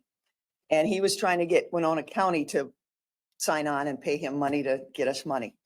I approached both Senator Miller and Representative Plowski. And at that time, no, we don't give counties money for jails. And the counties that tried to get legislative money got I'd have to go back and do some follow-up to see what they got. Unfortunately, again, counties get very little in those mandated services that we have to provide. Unfortunately. That's why I think it stands a better chance if it's a multi-use facility. Yep. And what if it incorporated the driver's license center? Yep. I don't know, but when they were asked about a jail, a Right. public Yep. safety facility, they said, no, we don't do that. But how do we know till we know? We don't. Well, I asked them and they told me. And then legislators change, yes, Right. elected bodies change. That was the message to them. It doesn't hurt to re-ask. You gotta be careful what you ask for. Yeah. You know, But alluding to Dwayne's point, coming up with a plan, just to see what the option What's is. possible. Yeah. We're not Before committed we to, Go down to. I'm open to keep it, open mind. I'm open, I'm keeping an open mind. I'm not. I just want to find On the the most bandwagon. efficient thing that needs to be done. Yep. Short and long term. exactly. Okay? Madam Chair, does the board have any questions for Mr. Obel? how much money you're putting on the table. It all comes down to the money. How much money do you think it's gonna cost, and how much money do you think you're gonna ask for or get? You must have a plan. Working on it. No plan at this time? Working on it. No comment? That's Yeah. okay. That's okay. I In mean, 2 minutes, yes. that's go ahead. okay. But I mean, that's major questions we need to have. We already put $28 million bond on our, all the citizens of Winona County. Chair Meyer and Commissioners, the city is submitting a bond request in this next legislative session. We are asking for 13.5 million. And if you can follow this math pattern, the original request was for 42 million. Again, you cut that in half. Half is city, half is bonding. That's 21 million. The state has allocated 7.5 million for us to continue pre-design, design, and land acquisition. So you take 21 minus 7.5, you get 13.5. So that's where our request lands. But total package is the 21 million, half of the 42. So You wouldn't have to pay any of that back as a city. You're asking for the legislators Yep. to bond the 50% of the 42 is state funding, the 21, all the our other taxpayer 50% dollars. It's not is, magic money. It's still property tax dollars, sales tax dollars, revenue true. dollars. It's all tax dollars of some kind. Yep. Yes. correct. We would have to bond locally would be like the most likely option would be to bond locally for that 21 million in this scenario that you're proposing, but not sales tax. We have not suggested a sales tax. Nope. But matter of fact, we may not be able to do a sales tax for the next few years. So, They- Because they there's a put moratorium. Correct. State legislators don't like local. so if we being in continue control. forward, the likely option for us to do 21 million would be Would the board Local like to bonding. go 5 minutes after? Yes, please. Okay, to continue the conversation. Okay, so, Is it 2 years moratorium? oh, 2-year Oh, moratorium. that's yes. state legislators on on Wow. sales tax. And because the metro area got what they wanted, so they put a moratorium on it. Is this a fair answer to Commissioner Ward's question? In terms of what the city's going to put on the table, the proposal would be ideally the state would pay for half, the city would pay for a fourth, and the county would pay for a fourth. Is that fair? That'd be the ideal situation, correct? And it may be stuff we have to spend anyway. And I mean, I think probably ideally, if it was actually located in the parking lot across the street, that would already be the property that we own. We already have a tunnel from the. Anything else you want to know, Mr. Ubel? The only thing I guess I would add, and certainly the county administrators alluded to this, is that we want to continue discussions because we are under, not suggesting that you have to make a decision tonight. Our council has a lot of decisions to make and there's a whole decision tree for that. However, we are under somewhat of a timeline because we did receive the 7.5 million and we have to move forward with whether or not we want to accept that and enter into grant agreements for state funding. And so knowing whether or not the county is interested in a joint facility, we're running up against some deadlines, but I'll communicate that with the county administrator when some of those key decisions need to be made. Because the bonding session is February this year, next calendar year. So we have to submit, we have already met the deadline for next session, but really the hard deadline for that session is January 31st of 2024. So you're talking, brick and mortar, and we've always said brick and mortar, you eventually pay for it or it wears out and you replace it. But the ongoing cost, the personnel, the infrastructure, the things that make it run, what's your perceived notion of a joint operations? What's the vision there that you're making this joint? Well, I think that's what, The Winona people going to come out to downtown Nodine and protect me? So the idea is in terms of staffing, like what Ms. Holte had, Shared bullet space. points, shared space, in terms of staffing the facility. What document are you? It's on in page that? 209. Yeah. In the big, Way the big. Towards the back. Page 209, Budget? yeah. So instead of having two reception desks, one simple Yeah. example. Here, in one case you want reception to, desk. there's my copy. Right Well, it's in here, isn't Yeah. it? Sure. there. You go. Again, they're intended to be potential options. Right. Again, nothing has been articulated or confirmed or anything. It's just ideas that I thought of when I put together the memo of opportunities. Well, seriously, we have to tell the people, what's the advantage? Do you have a list of advantages, pros and cons that you've gone through and highlighted for your staff? for the city of Winona, yes. Okay, so you would be willing to share that with the county? Yeah. Okay, Mhm. all right. We've shared that with the public numerous times. We'd be willing to share that with the county board, yes. Okay. But I think the continued discussion along that line with the county administrator is that the model we're using right now, we pay rent at the LEC. So if it's a joint facility, do we share the cost? Do we share the electrical bill? If that's the question you're asking, that's the operational piece that we still have to work out as we move forward, Well, if we that's- do. That's a major part of it, Mhm. heat and light, heat, light and people. Yep. Okay. And again, if the city would choose to move out of the LEC, then I think we have to be upfront that we're not paying rent to a building we're not using. That's lost revenue for the county. And so we've got to use all those pieces to look at what is the best way to either cohabitate, or if we're going to separate, then I guess we separate. So those are all factors. Those are all financial factors. We currently pay you rent. If we're not there, then I think it's pretty safe for me to say we're not going to pay rent if we're not in the building. Right. So, Yeah, that's, Mhm. yeah, that makes sense, yes. But if you would share those documents with us, because I don't always get to your city, I don't get to your city meetings and I haven't seen it in a publication that I received. Appreciate it. Thank you. If we are ready Do to you have what you adjourn. need? So we have confirmation to Yes. go ahead and continue Yes. conversation. Yep. Okay, I think so. more to come at the Yeah, meeting then. make it so. Is the board interested in adjourning? Yes, I'll move to adjourn the committee. Thank you. meeting. Thank you, Chad. Second. Okay, vaguely moved. Elsing has seconded adjournment of this committee of the board meeting. All those in favor, please signify by saying aye. Aye. Anyone opposed? We are to order. It's on the wall. And would you please join me in the Pledge of Allegiance? Welcome, everybody. For the first time tonight, we're joined by our new commissioner representing District 3.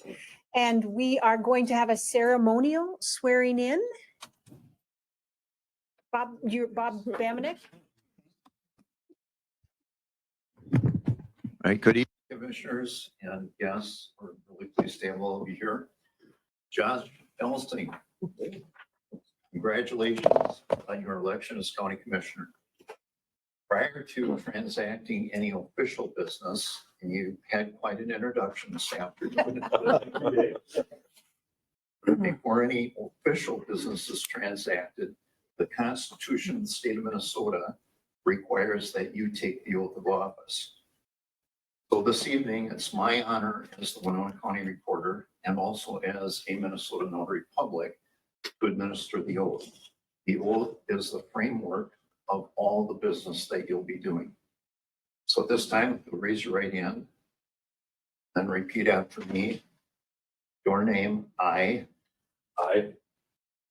Josh Elson, do solemnly swear do solemnly swear that I will support that I will support the Constitution the Constitution of the state of Minnesota, of the state of Minnesota, the Constitution of the Constitution United States of America, of the United States of America, and that I will faithfully and impartially that I will faithfully and impartially carry out the responsibilities carry out the responsibilities of the position of County Commissioner of the position of County Commissioner for Winona County, for Winona County, Minnesota. Minnesota, So help me God. so help me God.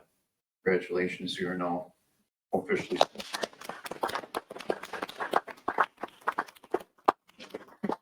I have a signature by Commissioner Alston and there's lots to do, so I'm again honored that I could be here this evening and always available to help in any way that I can.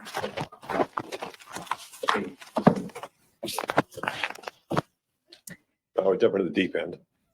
Yep. Thank you, Bob. So we begin our meetings with a public comment period. And anyone in the audience and people who are participating via Ring Central over the internet are able to share their thoughts with us. If there is anyone in the audience tonight that would like to make a public comment, could you please come forward to the podium, tell us your name and address, and then go ahead and share your thoughts. Please try to limit that to 2 minutes.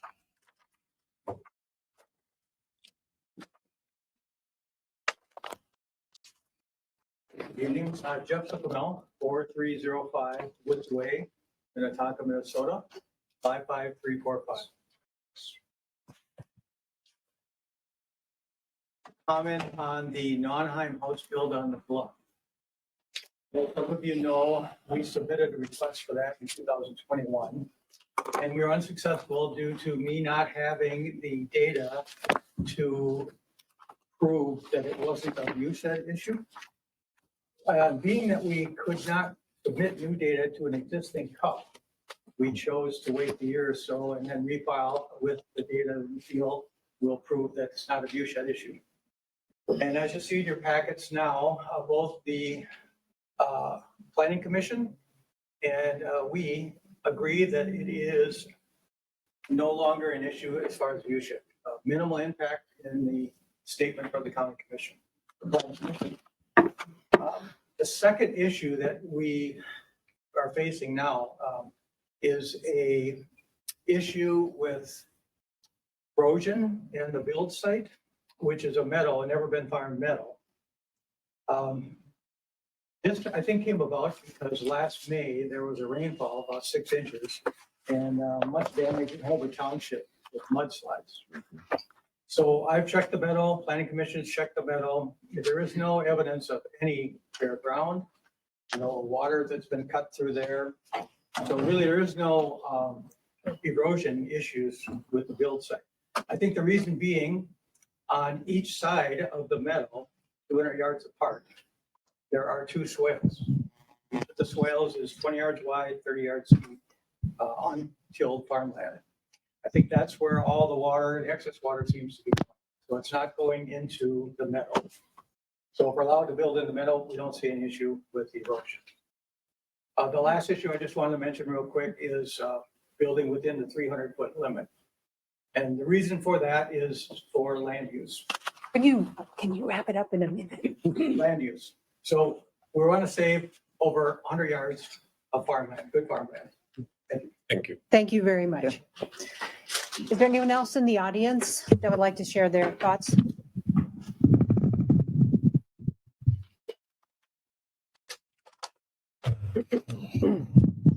Hello, can you hear me? Yes. My name is Joseph Mulkey. I live at 415 Wilsey Street, Winona. I'm here to ask the county board to consider who is asking for a new law enforcement center and why. Who gave the presentation in July to the board proposing a new LEC? BKV did. An out-of-town firm hired by the city of Winona for hundreds of thousands of dollars. BKV, who is also a slick PR firm, experienced in selling bloated projects to municipalities. Why a big new LEC? Because the bigger the project, the more money BKV stands to make. Why has the city hired salesmen to push a new oversized LEC? That is a mystery to me. What is clear is that the city has created its own feedback loop, paying BKV to convince itself and the county that a supersized LEC is necessary. It is not necessary. In contrast, I would like to ask, has any board member been contacted by even one person from their district asking for a new LEC? The sheriff has also stated that the current LEC is sufficient for the county's use. I'm asking you to reject this proposal. Why? Because I'm a resident of Winona County. I, my children, and the people of the county will be the ones left to foot the bill for this unnecessary luxury. Once again, I'm asking the board to consider who is asking for what and why. Thank you. Thank you.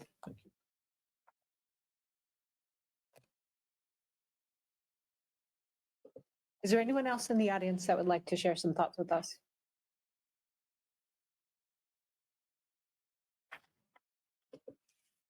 That tall, I know that. No. Excuse me. My name is Robert Dunn. My address is 35113 Old Homer Road. I live straight below the proposed building site. I think that's what we're on right now, aren't we? This is public comment, so you can Okay, It's sounds open. put good. anything you want. Well, I still have an issue with the proposed house being visible from the Highway 61 corridor. I'm pretty sure it was stated at the meeting before that about 6 to 8 foot of the house would be visible during leaf-on conditions, and a lot more during leaf-off conditions.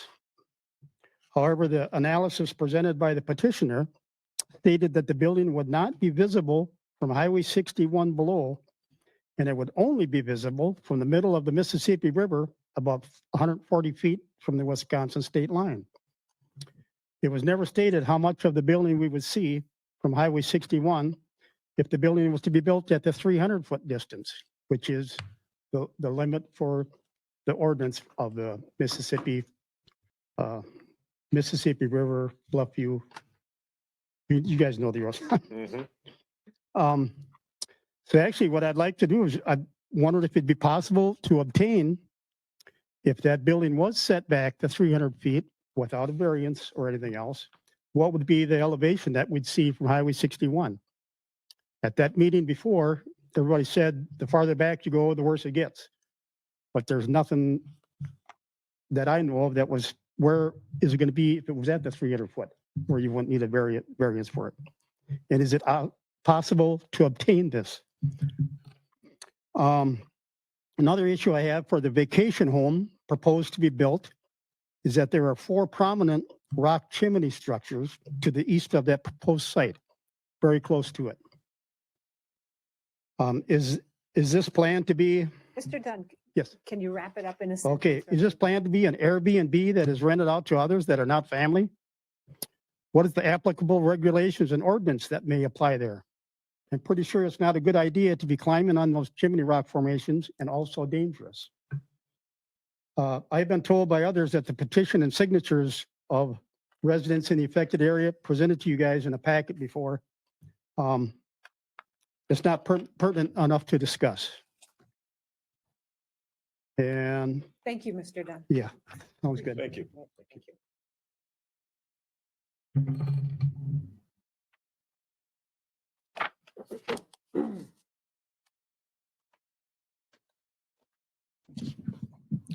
Hi, Paul Malinky, S2875 Spruce, Fountain City, Wisconsin. This is on the Nauheim project. If you look at the lay of the land the way it is, where they're proposing to build a house, it's a flat meadow down like this. So sure, they can build another 200 feet back up, but it goes way up the hill. So it's going to be, people are worried about visible. It's going to be more visible further up the hill. No ifs, ands, or buts about it. I mean, it's just the way it is. And that's why I don't, see what the real problem is, because, we're going to go by, because we're the general contractors that they hired to do this. And we're going to abide by everything what the county has written down. I mean, they've got pretty extensive views on what we're supposed to be doing there. So, and we'll abide by everything. And we're not worried about any water runoff construction wise or nothing. There'll be silt fence put all the way around it like normal. It's a normal practice. You have to do it, state of Minnesota. So just the way it is. Right. Thank you. Is there anyone else in the audience that would like to share some thoughts with us?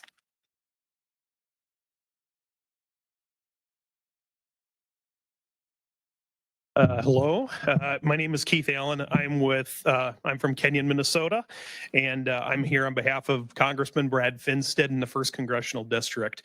I'm just swinging through to be real brief, just reach out and say hello. Appreciate the opportunity to be able to speak real briefly about what the Congressman is currently doing. He is for those of you that don't know, he's from New Ulm, Minnesota. He's a farmer, a father of 7, a small business owner, and is in his 2nd term in the U.S. Congress.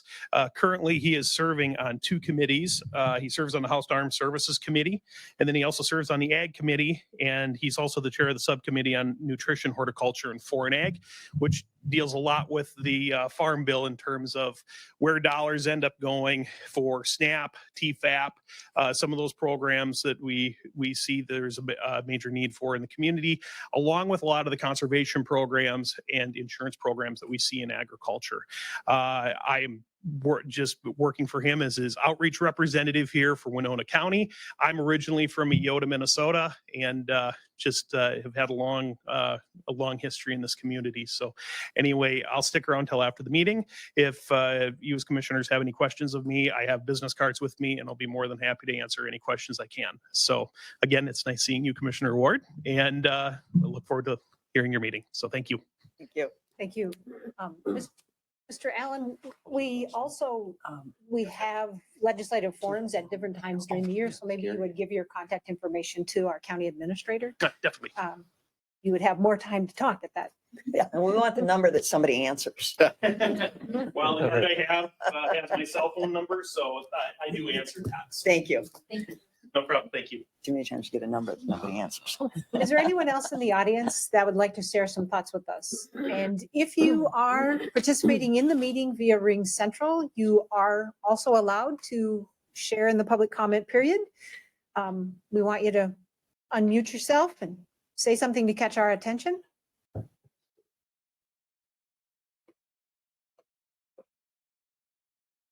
If there's anyone here in the audience that would like to speak during public comment, please come up to the podium or unmute yourself and catch our attention. And for the final time, if there's anyone here that would like to share in the public comment period, please make a noise and let yourself be known so that we can hear what you have to say. Hearing none, public comment is closed. Next item on our agenda is to potentially approve some previous county board minutes.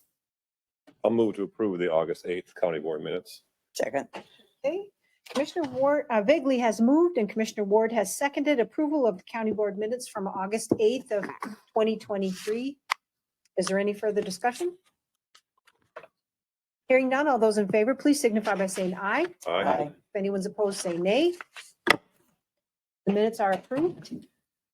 The next item on our agenda would be to acknowledge the receipt of some approved committee minutes.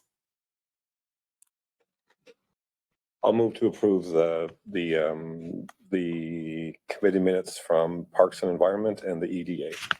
Okay, Commissioner Vagley has moved and Commissioner Olson has seconded approval of items 7.1 and 7.2, which are the Parks and Environment Advisory Committee meeting from June 6th of this year and the EDA meeting from May 24th of this year. Is there any further discussion? Hearing none, all those in favor, please signify by saying aye. Aye. Aye. And if anyone's opposed, please say nay. Minutes are received and acknowledged. The next item is consent comments and approval of agenda, which is where if you wish to take something off the consent agenda and speak to it under the general business section of our meeting, this is where you would make that suggestion. Commissioner Ward. I would like to pull a 9.6 just for a little clarification. And then I have 2 items for future board action, please.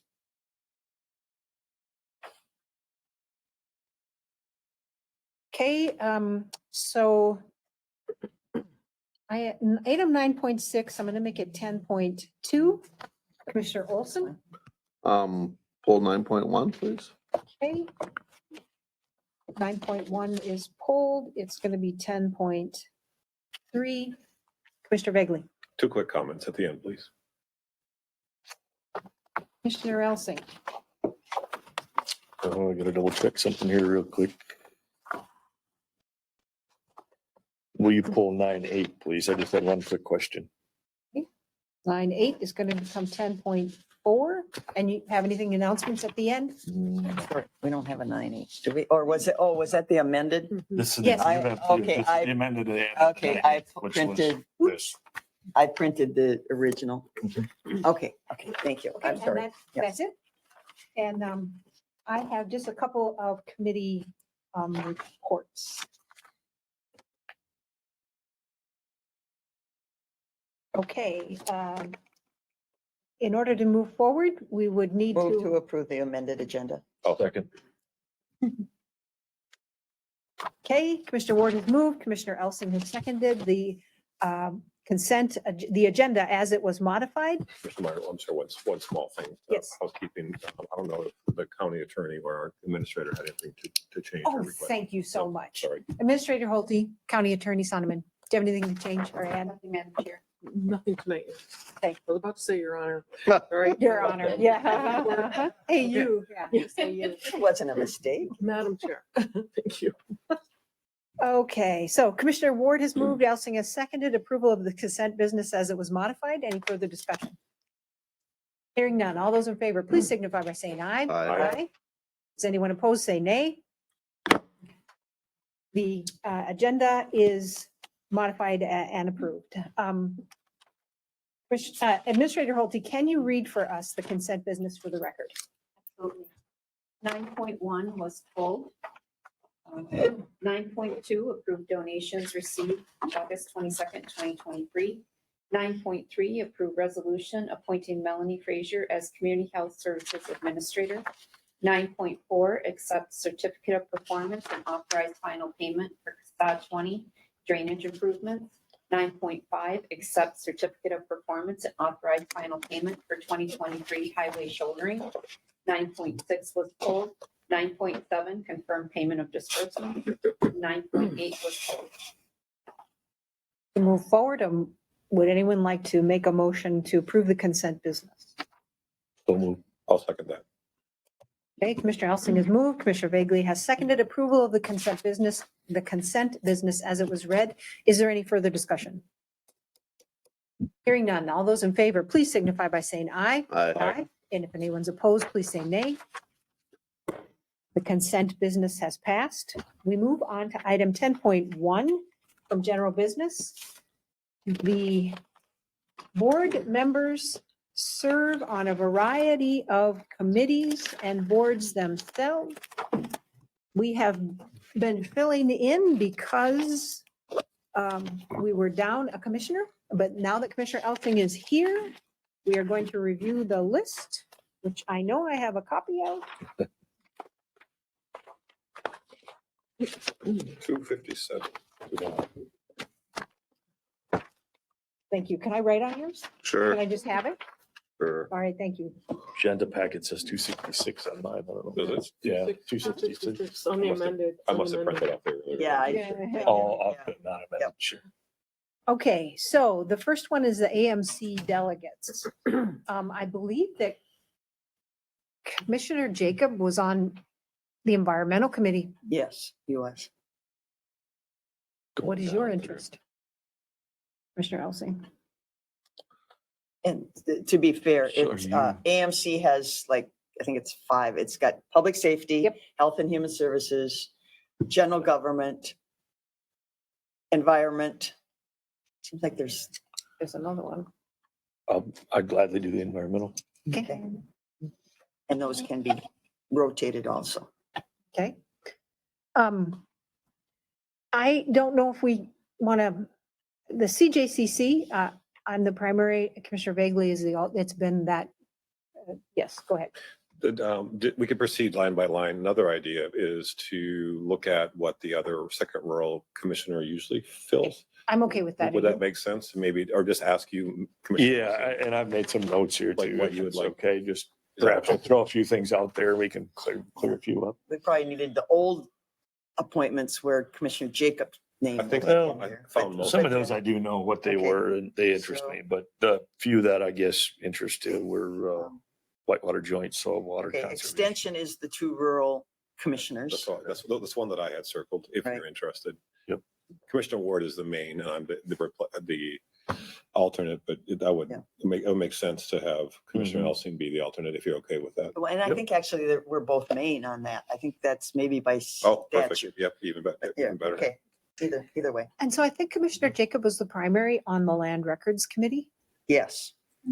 If you like to, that meets quarterly and they've been canceled. Every 2 months. It says bi-monthly. Yeah, and it's been canceled a couple times just for efficiencies. There wasn't any business.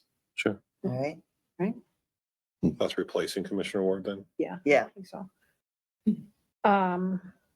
Parks and Environment, was there 2 commissioners in the past? You were, you would have been the alternate and Commissioner Jacob would have been the primary. Primary. Right. Yeah. You like that board? I like that board, Okay. I can just, So I can be the Josh can be alternate. the alternate? if that's okay.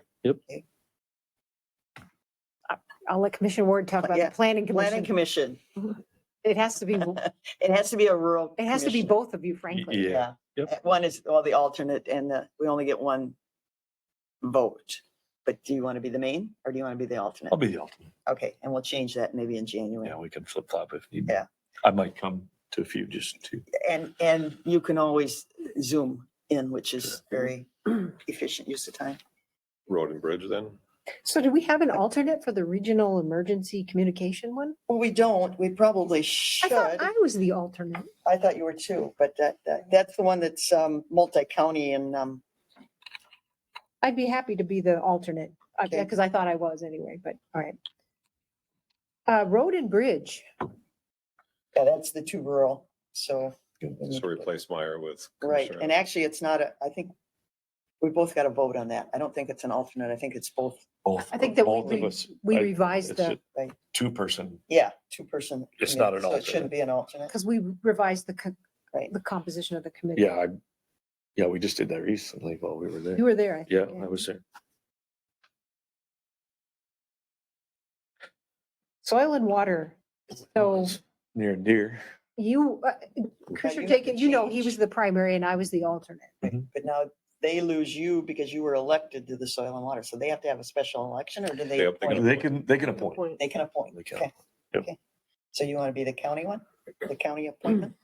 Well, You don't get a vote though. You're only advisory. no, you're just advisor. Yeah. You could have it and I Okay. would be the alternate if Okay. you, if that's okay, Commissioner Ward. Yes, that's fine. Right. And Whitewater, please. Well, It's a current- beautiful drive, but it's a long, hard. Well, I currently chair that board. Yes. And So they so have to it'd be an change. easy swap Swap. just Okay. to do that. Yeah. So And is there an alternate for that? We haven't had it in the past. No, Do we need one? Do you want to be the I alternate? can be the Commissioner Ward? alternate if you want to put an alternate. Because there are times they have to have things signed the other day. that's we our had that. biggest problem is Yeah. usually time management because we meet bi-monthly. Yeah. Just trying to get things So done. Commissioner Ward, your alternate. I'll be alternate. Anything else? Mississippi River One Watershed, Commissioner Oh, Ward's I think alternate. Commissioner Jacob was the alternate. Wasn't he? Or were you, Marcia? I don't remember. Oh, I'm sorry, No, I Commissioner think- Ward. I yeah, I apologize.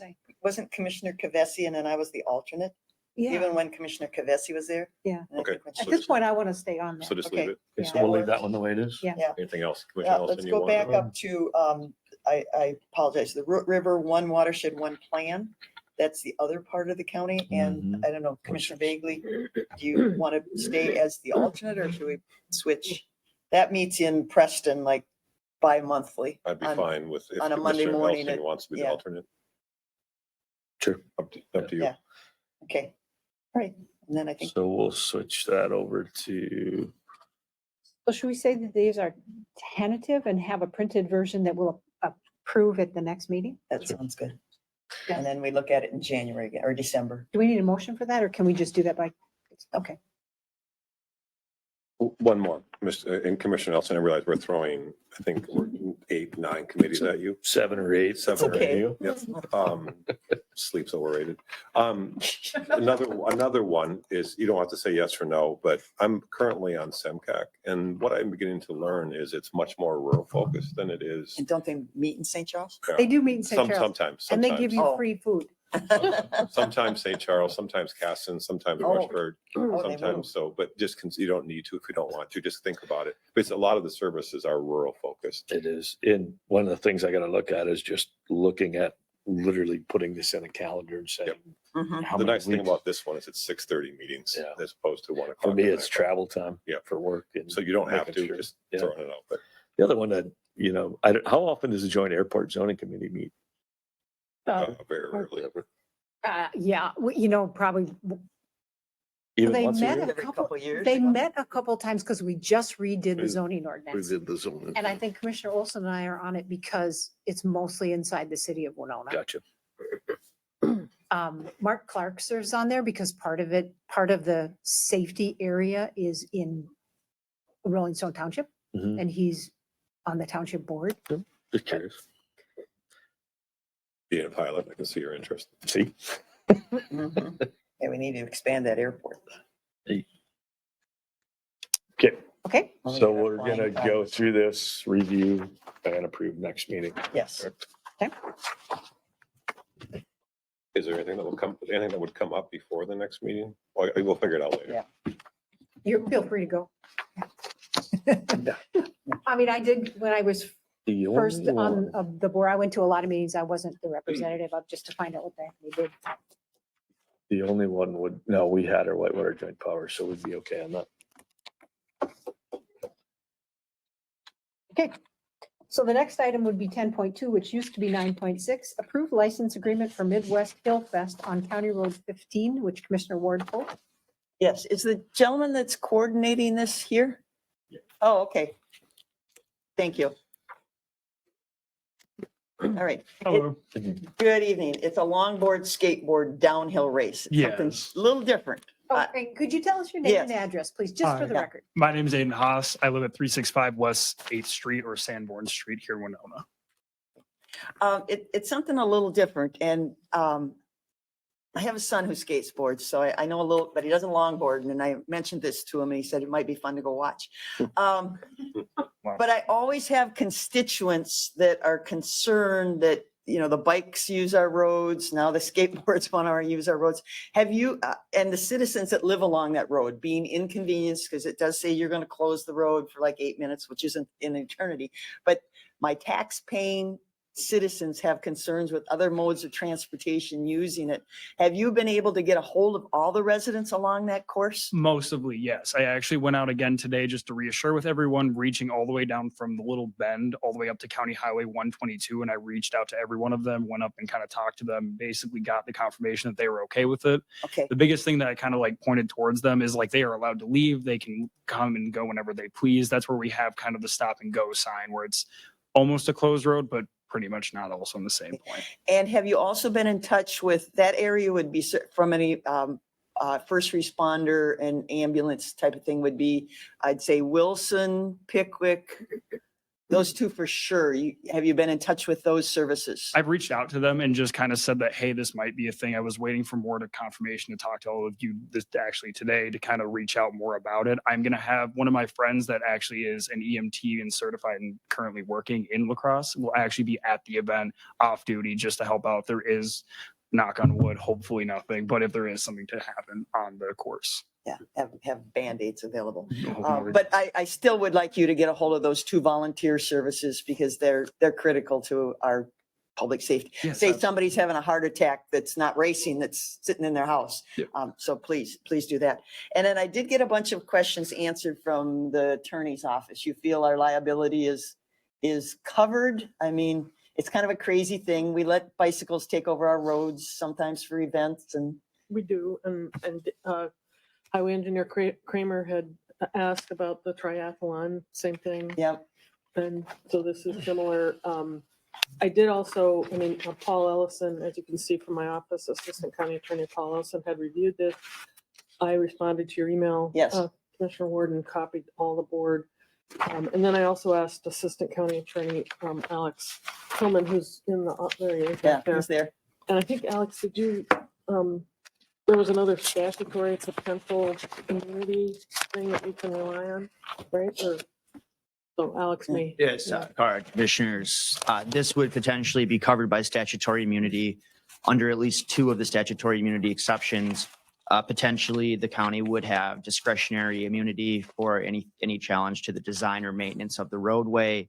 Additionally, given that this is a recreational event, the county would be able to assert recreational use immunity to any claim asserted out of an injury during this event. So we feel with the insurance, the waivers, and the statutory immunity, we're about as covered as we could be, although you can't prevent someone from suing if they really want to sue. Yeah. Okay. Well, and that's important that we've got all those things covered. So last question is, if you want to watch, where do you go? We actually will have, we have spectator kind of spots spread out about at least 10 feet from the road in certain positions. And that's why we have some forms that are signed there. The insurance was kind of the hardest part, was finding the insurance we wanted to use, with it being more protecting like everyone that's watching rather than the actual riders themselves. And that's where it's going to be more of the burden towards me. Hopefully it does not happen, but I am taking full liability of everything going on with it. But otherwise we're going to have safe spots behind hay bales. Otherwise everyone will be at the top and bottom of the hill, and that would be kind of the main place to watch. Okay, well, good luck. I appreciate it. A lot of crazies out there flying down the road. That's right. Mr. Elsing. I'm always looking at revenue. How many people are coming in? Hotel rooms? I mean, is this people drawing in from a large area? This is actually one point to why I think downhill longboarding is almost a great fit for the Winona County and everywhere around here is we're known for ice climbing, we're known for mountain biking, we're known for at rock climbing and everything in between. And this is something that can bring large amounts of people to this area in a very beneficial way. And everyone that steps onto this course is very much understanding of what they're putting themselves into. And it's very much, I have been talking about this on social media and stuff like that, trying to just get people to get here. As you guys may have heard as looking at the form, downhill longboarding is not a popular sport. We are not primetime television any which way or form. If we got onto a channel, that would be a celebration in and of itself. So that's where we're trying to bring as much people here as we can to just show the beauty of Winona. And I plan to make this not just one of the only event, but there are many events to come. And I wanted to show to all of you that this event can be done in a safe manner, in a safe way, without hurting anyone or causing any problems. Well, contact the media then. Because we got one guy sitting back there, but he's a day late in publication. So it'll be done and then he'll report on it and you'll say, gee, I would have liked to go into that, but it's already happened. Right, Chris? Commissioner Olson? Do they have breaks? So this is where it gets more into the That's interesting drag side. your rubber-toed shoe. So we have a little bit of the stop, but a lot of the guys it's basically almost drifting. We're considered the purest form of racing, considering the only things we really have are our boards, the axles or the trucks that are on there, and the wheels. We use basically a form that's called sliding, which is turning the board from going vertically into horizontally down the road, and that friction alone slows you down completely.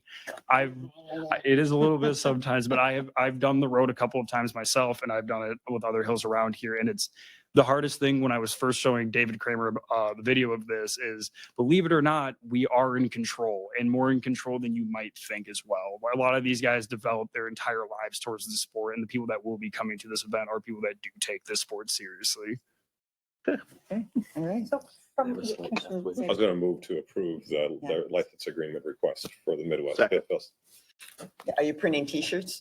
The budget does not allow that. I've paid for this all out of my own pocket. So we are doing white shirts with spray paint on them that say staff. Okay, so Commissioner Vagley moved and who seconded? Olson seconded. I do have a further question though. It is of Karen and of Administrator Holte and perhaps Attorney Tillman. Would it be appropriate, or do you feel it is not necessary for us to ask MCIT Oh, yeah, that was for brought up. approval? I say this because this event is either the 1st or 2nd of September, which is not very far away. I mean, I did ask that. This was received a little later than I would be comfortable with. Yeah. So I would ask in the future. I mean, it's great to have these races, but please send us stuff like months in advance so we can review that. Ms. Holte and I had a conversation before the meeting, and we think that MCIT, I mean, that we could go ahead and, this could be covered, but as you just heard from us, our liability is very much, what should I say, tiny, let's say, But not non-existent. Right. We could be sued, but we have good defenses, and maybe we could have them agree to pay our attorney's fees just to respond. I don't know. A distinction in this case as well is that we wouldn't be asking MCIT to make this a covered party contract. This would be a license to allow this to happen on the roadway. So it's not like we're asking MCIT to extend our coverage to a different function of the county. This gentleman is agreeing to have all of the liability on him and his insurer. So I think that's another reason we may not need the MCIT review in this case. However, obviously it's sometimes good to have another set of eyes. Yeah, in the future. Okay. Commissioner Ward. So with that kind of concept, MCIT, we had a discussion. There are counties that have county parks. There is a county that has a park with an old, I think it's a man-made lake or something. And there's a very popular jump off spot. Well, they didn't want the kids jumping off of just a rock. So the county built a platform to make it safer to jump into the water.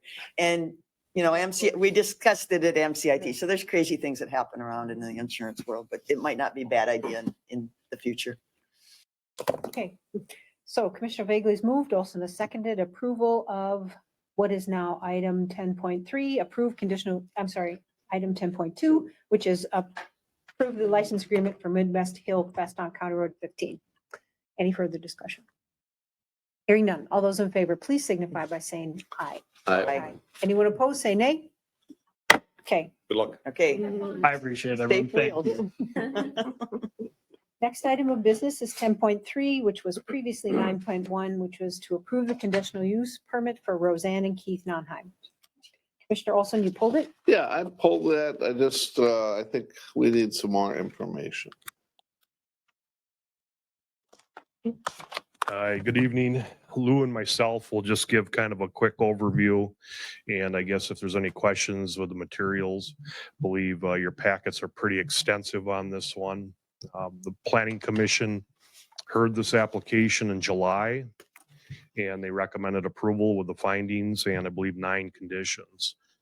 I guess I want to start out by prefixing what this application is and what it's not, because staff has received a lot of questions and comments during the public review process.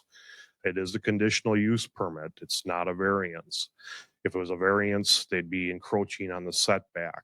Our county ordinance requires 100 foot from what is defined as the top of bluff. It goes on to further define an area 100 feet to 300 feet, a zone or an overlay district, which special considerations or provisions are in play through a public review process and a conditional use permit. Not to divulge too much in the history, but this was a result of the 2011 zoning ordinance. It is not shoreland, and it would not have been subject to the bluff shoreland requirements that pre-existed prior to that 2011 ordinance. So at that point in time, our planning commission and our county board elected to review building sites that are going to be within this 1 mile district from the center of Highway 61 as the properties that are subject to this additional review process. There's additional standards that are in the section of the ordinance that's referenced in the materials that are subjective, or they're left up to the county board and the planning commission to weigh in on. There's additional standards as far as lighting and screening, tree removal, erosion control. The view shed analysis has been a huge part of this discussion. And we do have commissioned a view shed analysis that was done by St. Mary's, doing a digital elevation model. And there's a lot of data in that, and Lou can touch on that a little bit.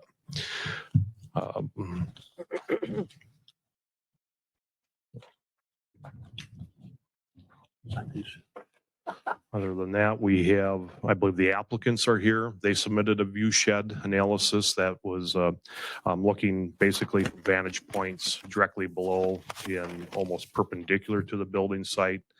Our view shed analysis was based on LiDAR, and it was based on 2007 imagery, I believe.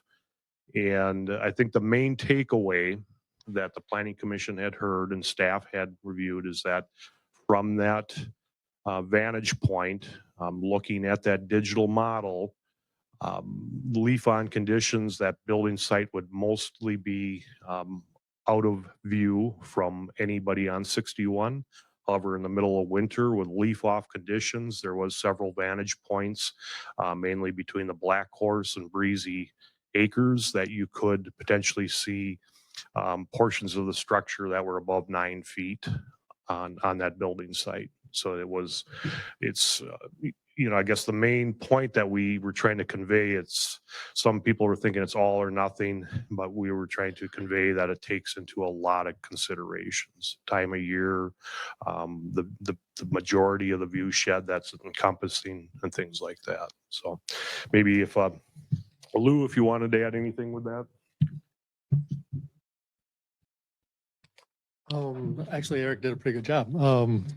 I would just add that the view shed analysis that we had contracted through St. Mary's Geospatial Services took into account that LiDAR data from 2007. Actually, it would have been 2007, just after the flood.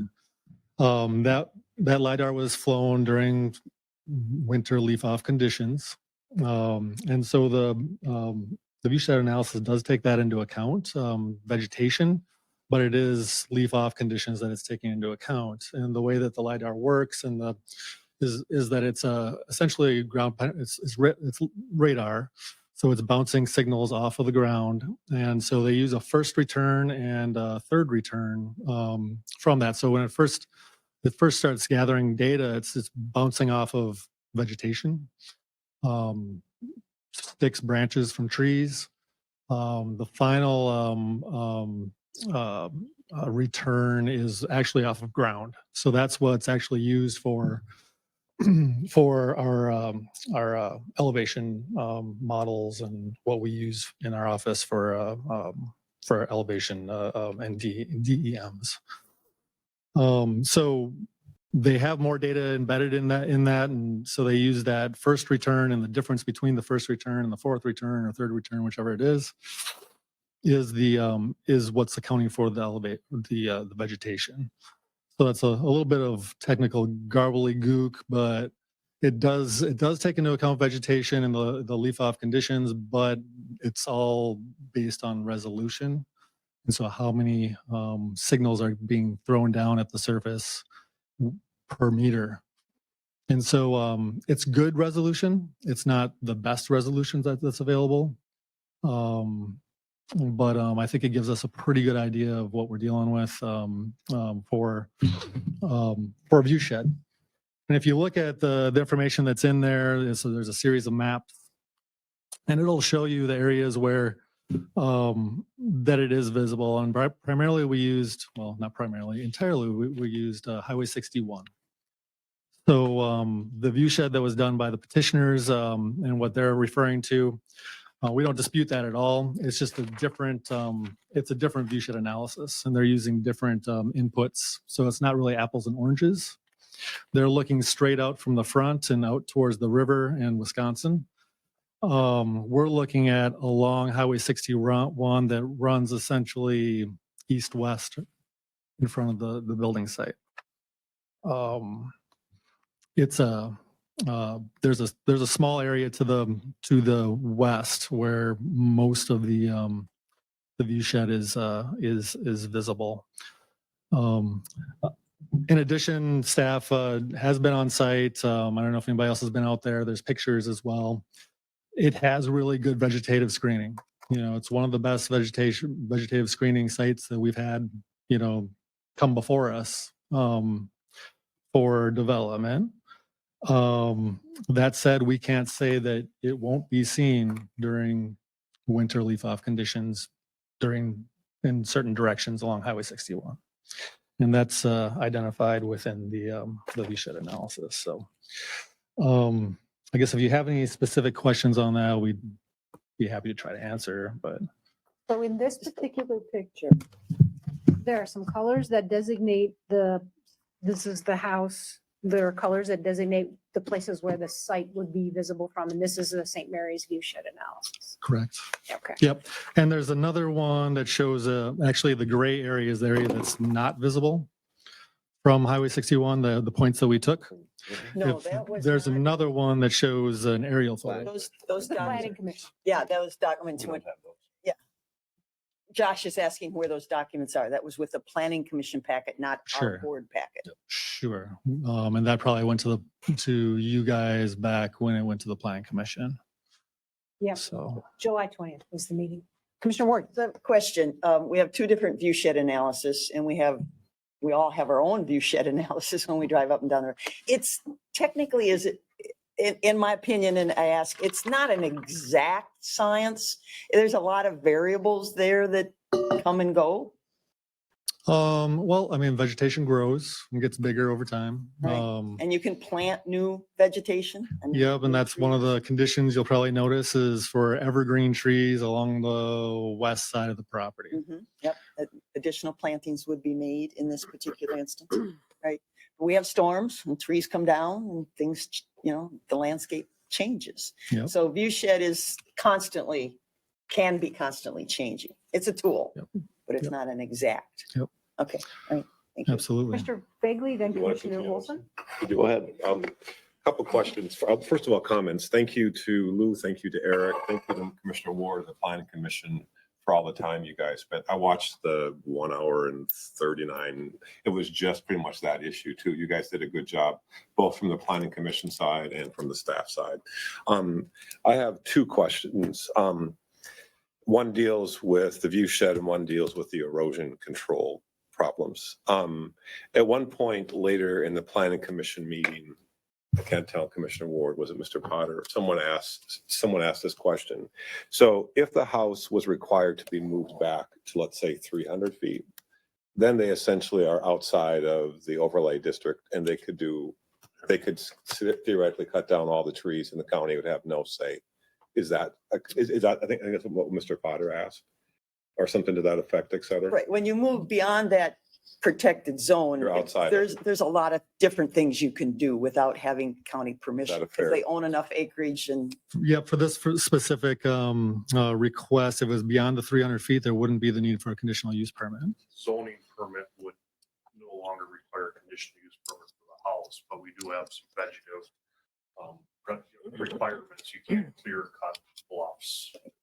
but once they're clear cut, it's hard to get them back. I Correct, mean, unless it's for disease management or it's part of a forestry strategy. So they could not cut down the trees, Not arbitrarily to create views. just to create views. Right, but it was also mentioned in that same line of thought is that they wouldn't be restricted to height. They could build it much taller and they could paint it hot pink or bright orange. Color, yes. Materials, they can use whatever they would like. Height is the same. It's 35 feet, no matter whether it's in regardless. this area or another area. But color is in this, these rules. Color is piece of it, and materials, non-reflective. Commissioner Vagley has the floor, and then Commissioner Sorry, Olson. so during the meeting, I'll just say that I strongly support the Mississippi River Bluff land overlay, if I'm correct on that. I support we set 100 feet back from the bluff edge.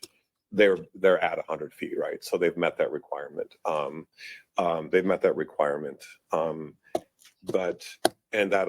they've agreed to a number of items, including replacing the trees, et cetera. So if those trees die, like Commissioner Ward said during the meeting, they will have to be replaced, et cetera. The other question I have is, towards the end of the meeting, there was a discussion. We received, is it almost 60 people signed a petition with concerns, very valid concerns. If I was a neighbor at the bottom of that bluff, I'd be concerned about erosion. But my question is, that's a very valid and very important issue. That's part of the basis of planning, is to avoid those problems. But the last large rain event happened even before there was any construction, correct? Is that a recurring problem up there that happens regardless of, or is it because of row cropping happening up there? I don't know if it's a reoccurring, but last year was a significant running event. And you heard, I think in the public comments, they're talking about these chimney structures, and just observing it with Lou, I mean, it is a very unique ecosystem. It turns to a relatively flat, a really relatively stable agricultural landscape, which had corn and hay, and it seemed to be relatively taken well care of. We didn't see any signs of erosion. But with that being said, it goes from a agricultural setting to an extreme slope, an extreme bluff north facing slope where it doesn't take much rain, where that's going to go somewhere. And the petitioner in his comments earlier said that there's some ravines, and I can imagine where, modeling a watershed, you do have some areas that are probably pretty profound, whether there's a building site there or not. So mudslides, I don't know, maybe this was discussed and I don't remember. Have mudslides, is it a recurring fact on Old Homer Road, et cetera? Has that been happening regardless of what happens up there? Or Well, it's happened, I'd say, in the past 10 years. I mean, I'm just throwing this out there, but it's happened 3-4 times in the past 10 to 15 years. Even the 2007 flood, I think those bluffs were pretty stable, but we've had 6+ inches of rain events multiple times in recent years. That's going to continue, unfortunately. Yeah, and so. But that's happening without any construction. Construction could theoretically improve that. It can also change how water flows. I live in Knott Valley. One house was built, a simple house in a wooded area. Now, I don't know how many neighbors now have their sump pumps running continuously because it changed something about the hydrology of the region, that it now, water that wasn't in people's basements is now in their basement. So I know it's impossible to know for sure how, moving, thing X and Y will affect things. But right now, it's simply happening with. Yeah, I think once it starts moving, it can withstand one or two of those. And then, at some point the water got in there and started moving those systems. And now it's just the last couple of times it's been pushing so much material down through those ravines and creating a big mess along Old Homer Road. So according to your analysis. Not a scientific analysis. It's just my observation. Observation and opinion. Correct. Facts, Yeah, though, mudslides. Well, My question though is, in your opinion, the possible construction would not lead to more mudslides? The construction itself would not. It's hard to say. Yeah. Improperly designed with improper runoff, yes. But taking that into consideration, they can engineer and mitigate a lot of that to have on-site treatment and prevent, you're preventing against a 10-inch storm or something of that nature, but all bets are off once you get these significant events. And one of the conditions, then I'll be done, is that they work with SWCD and the planning department to create, it wasn't so much erosion control as it was landscaping, right? But is that part of a landscape plan, is to look at water? One of the conditions. Yeah. In fact, they talked about the driveway. They didn't want to see a driveway constructed that exasperate runoff in the wrong direction or sending it to the north or over the embankment in a kind of a haphazard manner.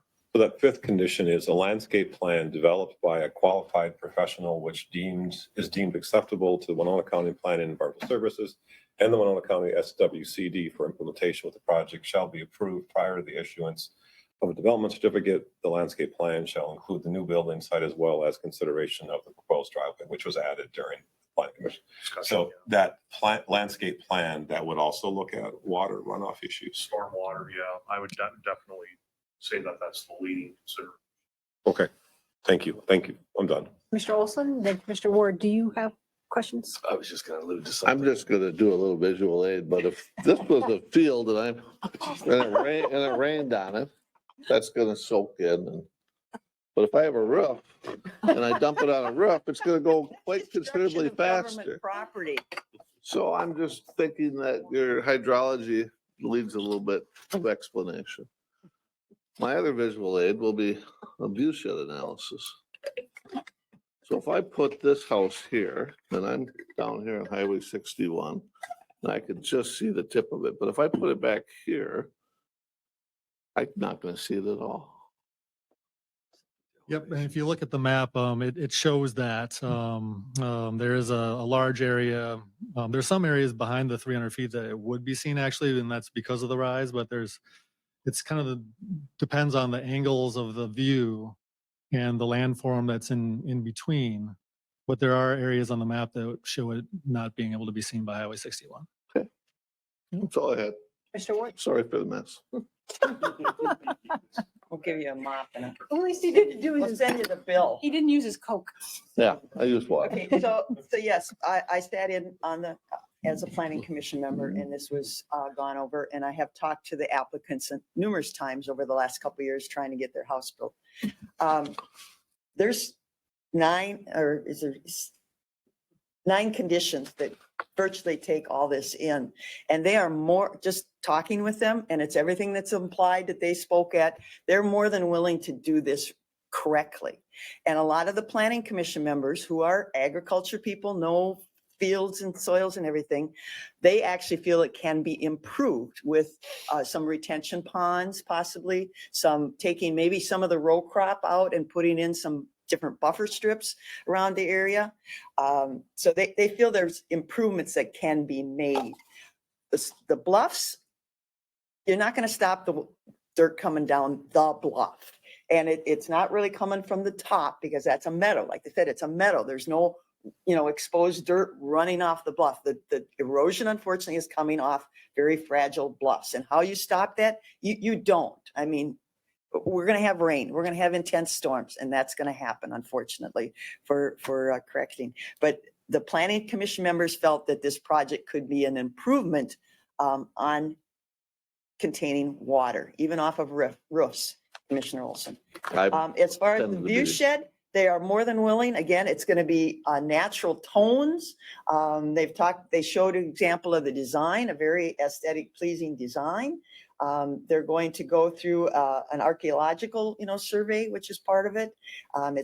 They're talking about adding trees and plantings to make it more aesthetically pleasing. There was a question this gentleman asked tonight about it being a rental. There was no indication in any of the discussions that it's other than a family dwelling, that there's no, no plan to rent it out as a and if they did, they would have to come and get a different conditional use permit, correct? We've issued conditional use permits for rentals in the county.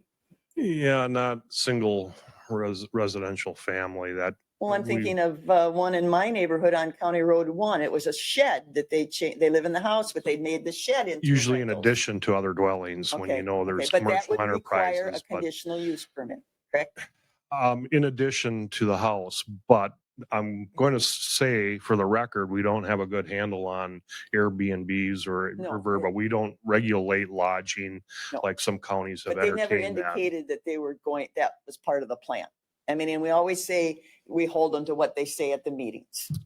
Correct? It's not in the Yeah, application. it's not in the application, so there was a concern about that. So, and we just talked at an earlier meeting, we need to raise taxes, or we need to increase our budget. And so how do we increase our budget? We build tax capacity. We build houses and we tax them appropriately. So how do we get more taxes? We build houses and businesses and buildings, we tax them appropriately. Right now, the land is being taxed, but you build a house on it, you're gonna be taxed more. So how do we raise taxes? We build houses. I'm not crazy about building a lot of houses, and I didn't vote for all these rules back in, what was it, 07, did we say?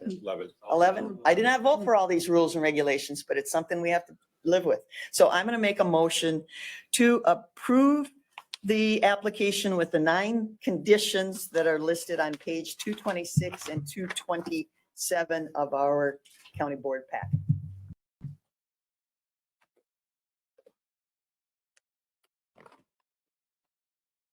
I just had one comment. Uh, For the second. We need a second to get on the Second to table. discuss. Are you willing to second? it? I'd put a second on the board, but I do want to allude to something. Sure. So that is a second? That is a second. Okay, Commissioner Ward has moved, Commissioner Elsing has seconded approval of the conditional use permit as proposed. And just to advance the conversation a little bit because of the motion. You brought up something that's near and dear to me, which is farmland preservation, soil erosion issues, things I've done for 2 decades. And you nailed it on the head. That's exactly what our SWCD does. We take a look at these situations, exactly what Greg modeled out there and said, we can actually do a better job of him dumping on the water on the ground than him dumping the water on the ground. And we can control what happens with that, even under structures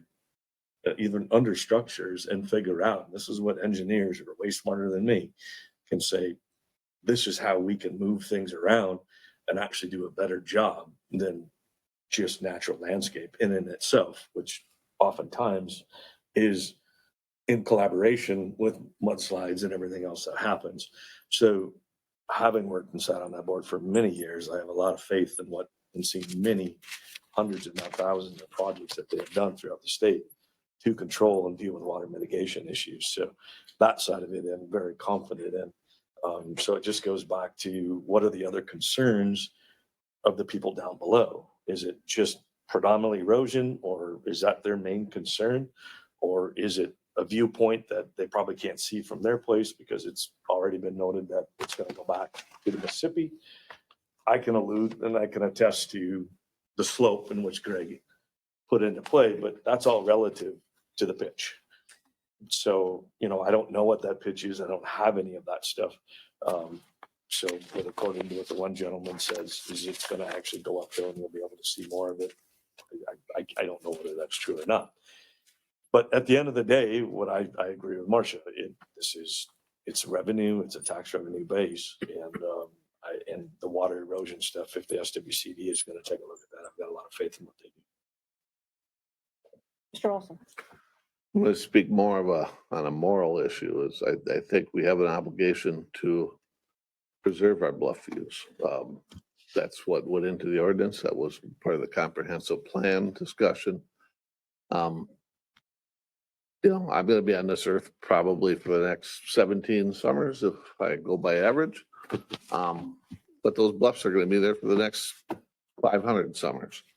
And I think that our children's children deserve to have the same beautiful view that we have. And that's why it's in the ordinance. So as the board chair, I try to go last, but Commissioner Bailey? Another question. In the planning commission discussion, Lou and Eric, you showed pictures and there was a cornfield. Please remind me, is that their property or is that the property? Is that a separate piece of property? Because what concerns me was the row crop in terms of the runoff.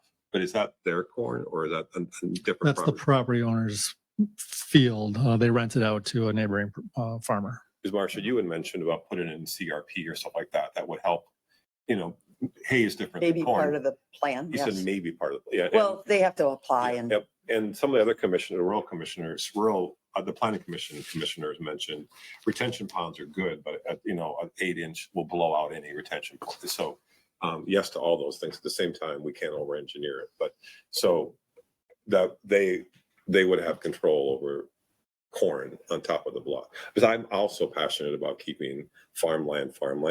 Because coming into this, my bias was, oh my gosh, here's a Minnetonka family coming down to build on a prime land. But then again, it's a family that has connections to the bluff for a long time. I want to keep that land, but they also shouldn't be doing row crops right up to the edge of a bluff or whatever else. So, and I agree completely with Commissioner Olson in terms of I strongly supported what began. Thank you. So this is part of their property that they rent out.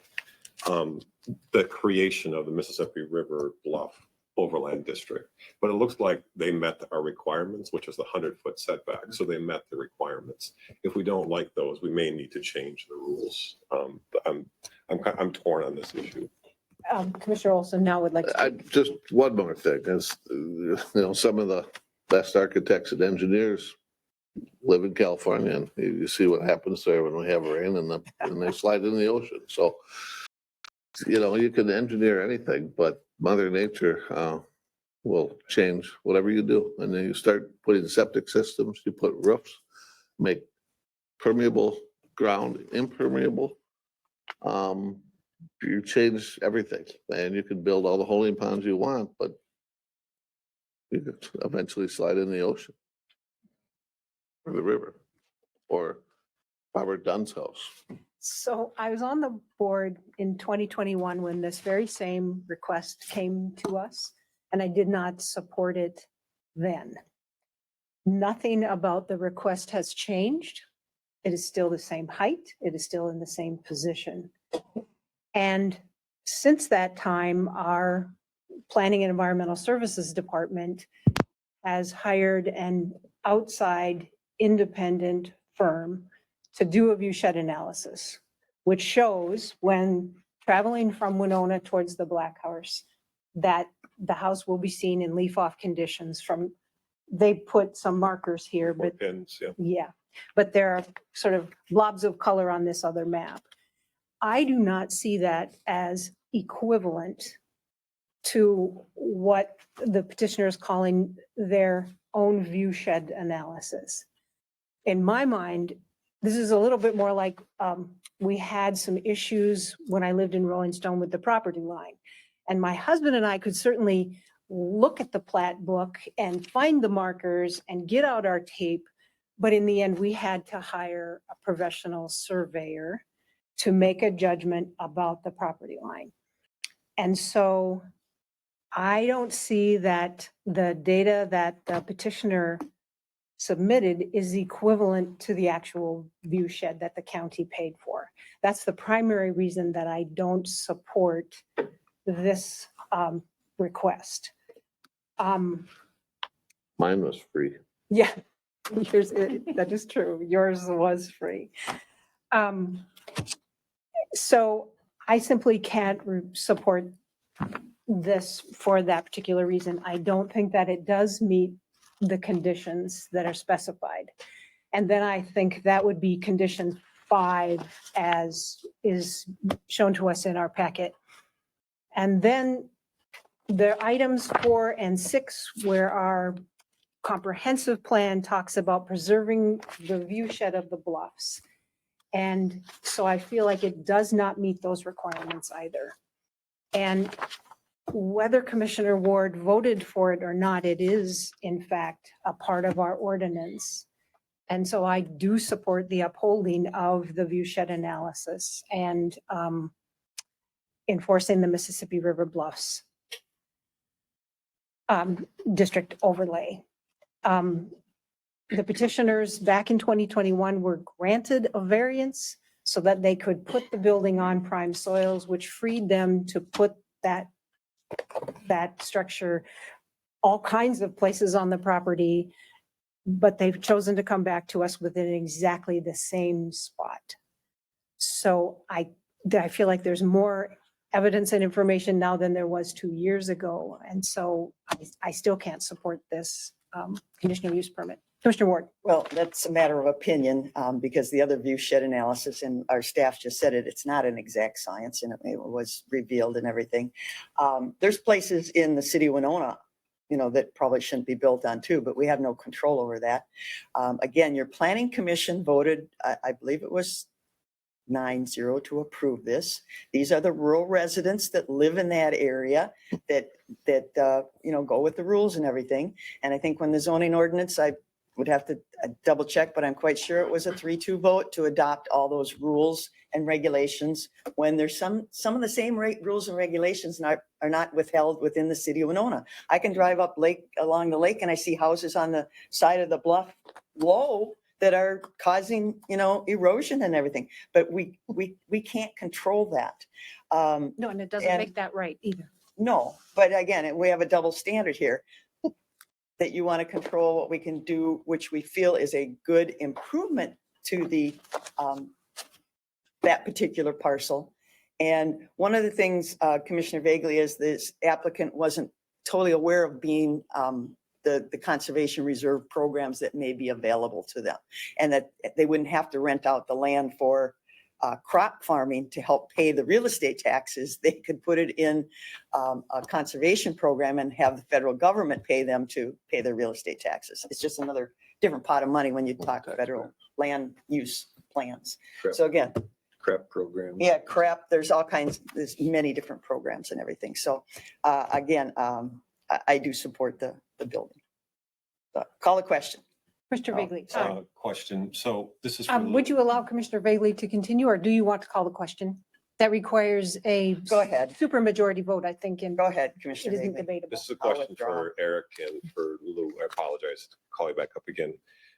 So if the main concern from Commissioners Meyer and Olson is the view shed, are there spots on the property where it can't be viewed from, according to the same, let's just go with the St. Mary's view shed analysis. Are there areas on the property where it could not? I remember in the planning commission, you had different colors denoting like visible, partially visible, etc. It didn't seem like there was a place where it's completely not visible. The view shed analysis indicates that at the building site, the proposed building site, it would be visible at 10 feet above ground level. As you go back. In leaf-off conditions. In leaf-off conditions. Can you repeat that once? I just didn't quite say that At once. the building site. Okay. And I can pass this around if you want to look at it. Say it. It's kind of a mishmash of colors. It's not super easy to decipher. But at that site, it's 10 feet above ground level would be visible with winter leaf-off conditions. As you go back further, there's an area of 20 feet above ground level that would be visible, and then 25 feet above ground level that would be visible as you go back. And then all of a sudden you get to an area probably about 200, 250 feet behind the proposed structure where it wouldn't be visible at all. So essentially from Highway 61, the data points along Highway 61, the bluff to the west sticks out far enough at that point that the aspect is such that you wouldn't be able to see it any longer. Even though the elevation is going up in that area, you wouldn't be able to see it from those markers on Highway 61. Further to the east, then you get an area where it can be seen again. So there are areas on the property, to cut to the chase, there are areas on the property that it could be built without being seen from Highway 61 according to the analysis. Are there any, It would be out in the middle of the field. and is there a slope issues once you go? Because I have not been there, but from the planning commission, there's a slope behind it as well. Yeah, they wouldn't be meeting any of our, Okay. any of our slopes. But we are out, now we're back into the taking Frank Farm ground out. Right. I'll say that again. You don't mind? Mhm. Go ahead. But now we're back into taking another X amount of acres of farm ground out of Winona Right, County. you're out in the middle of that farm field. But they were issued a variance to do that. They were for the location that they're proposing to build. So if they move significantly, eventually they'd have to apply again because it's. What's your definition of significantly? Yeah. Well, you're looking at moving like 250 feet. And the variance was because of the soil types? Yep. And we'd have to look at the soil maps. You might be on a completely different soil.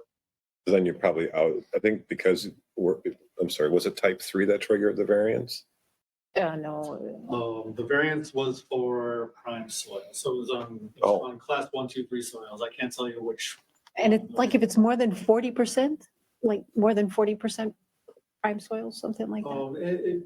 There's an exemption if the prime soils are less than 40% of the entire parcel. There is a way that you can build on prime soils if that percentage on the entire parcel is. But in this case, it didn't, and they did go through and, apply for the variance from the soils for that location. Was granted. The thing is about this location is that it's not within the tilled field. It is on class 1, 2, 3 soils, but it wasn't within the existing field that's being actively cultivated. So. Commissioner Olson's asked for the floor, then Commissioner Elsing. Just a legal question for Karen. Just counting heads. If this motion would fail to approve it, does it automatically deny it, or do you have to have a motion to deny it? I would say it would be, as the motion itself would be, it wouldn't be, well, it'd fail, but I have, Alex is here, Alex Tillman again. He's been working on this whole project with the planning commission. So Alex may have a different take on it. He's already there. He's already there. Wow. He knew. Yeah. He just knew. Okay. Pop up. Yeah. See, I have great people. What can Madam I say? Chair, members of the board, the way I see it in this thing I've outlined, that there's a couple options you could take based on the procedural posture of this petition. So you could, right now you have a recommendation from the planning commission to accept their approval with the recommendations they attach. That's what's in front of you now. So you could either vote to. And we approve have a that. motion. We have a with that motion on the stated. floor. Yep. So if that would Cut to fail, the chase. I don't know that it would be an automatic denial because there's other alternatives. For one, you could approve with additional or changed conditions.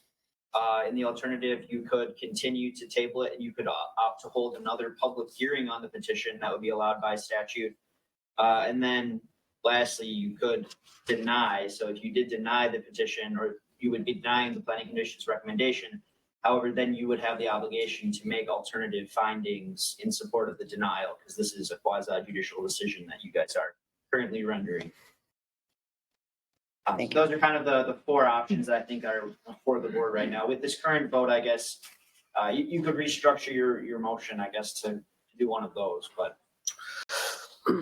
Okay, thank you. Commissioner Olson, and then Commissioner Elsing, and then I'm Commissioner done. Ward. I just wanted Oh, that. that was it, Commissioner Elsing, and then Commissioner Ward.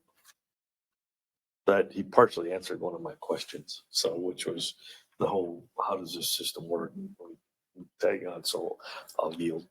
Commissioner Ward. Well, in the past, I have tried to sometimes change conditions at this level of meeting, and I've been said, no, we don't change conditions at this meeting.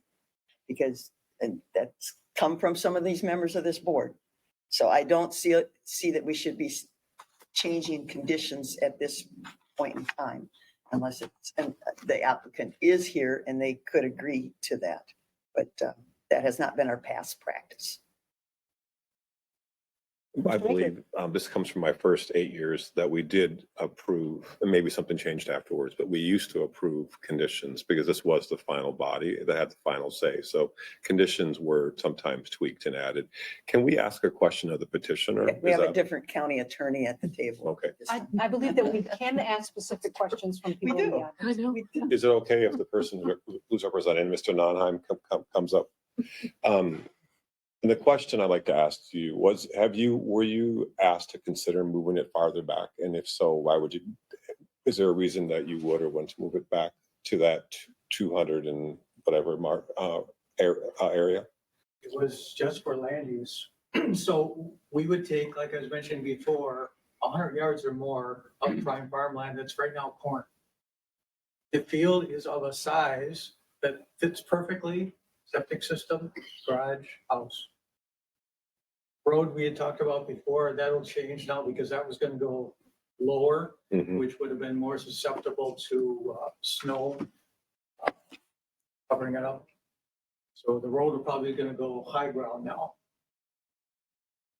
Did you ever consider moving it farther up? Yes. Okay, and the Yes, problem, We will do that if we are unsuccessful. okay, thank you. Commissioner Elsing, did you want to Yeah, ask one- the so petitioner a one- question? One quick Would you question. come back, please? So your primary reason for moving it closer to the bluff is just simply preserving farmland, correct? Okay. It does, the building site there, talked about class of land and everything else, fits the building site preferably versus using prime farmland, correct? It changes the access points and puts it in a more favorable condition for both you and I always look at erosion. I mean, that's just setting these boards long enough. Never been farm meadow. Right. So the reality of it is even if we talked about putting something in the CREP or some of these other things, it still takes it out of prime farmland, but at least it puts it into conservation. So we do have that side of it.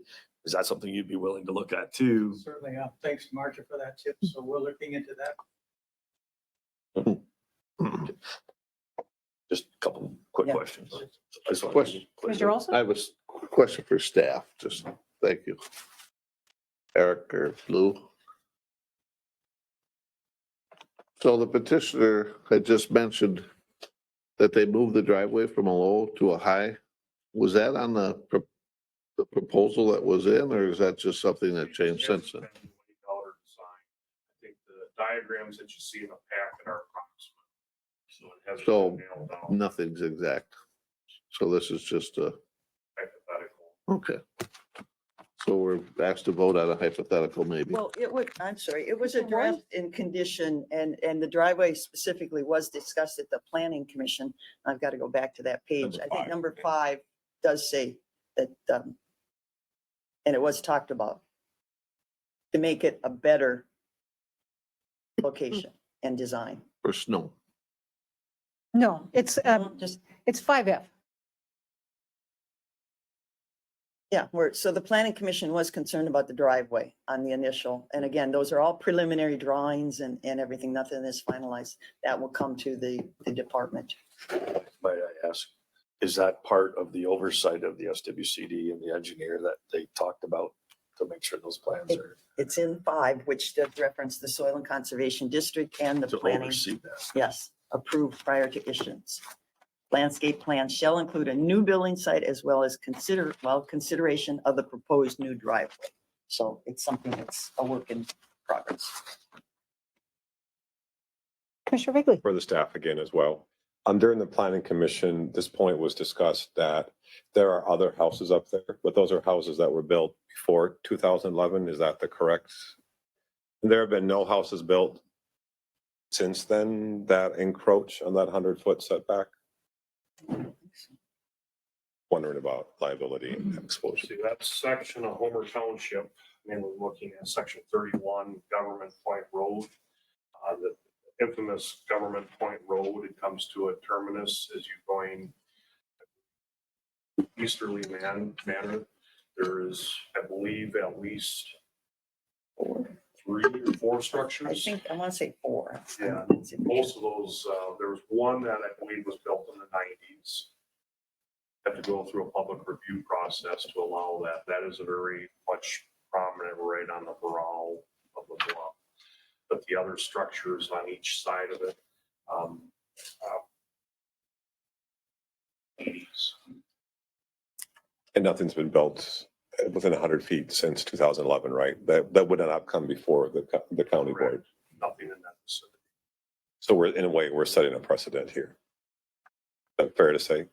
In terms of, Eric, is it fair to say since post 2011, this would set a precedent for future? I would be hesitant to use the word precedent because each decision is so unique. Conditional use permit. I think county attorney's office would mimic that response. Okay.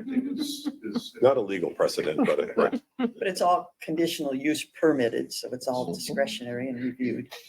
So that was the Mr. Olson. purpose of that, was to be able to individually analyze each situation, Right. which, I mean, the whole, to me, government isn't just, hey, no, right? We do want to make sure that we say, okay, why, how, and is it beneficial? So, yeah. And I think that takes the precedent out. It just says it's reviewable. Yep, between 100 and 300 feet. Okay, I'll call the question on my motion. Okay, so calling the question requires what? You need to have 4 votes to go ahead with it. It's not debatable, but Is that right? calling the question requires a vote, yeah. Okay, 2/3 majority. okay, well, how else can we get it off the So discussion it mode? It's requires a second, 7:30. it requires a Call the second? vote. It requires a second. Okay, so it needs a second. We had a second. My motion had a second. No, you're the calling with a Call the question. I think we're ready to vote.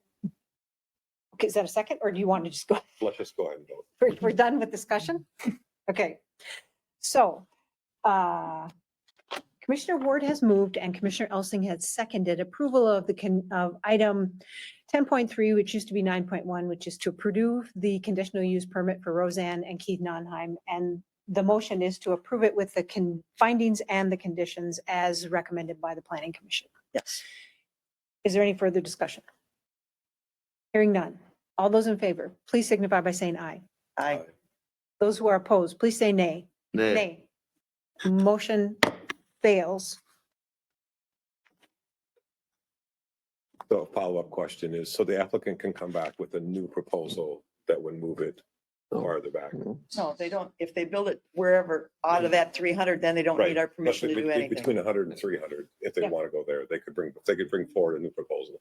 Commissioner Ward, would you take the gavel? No. Good.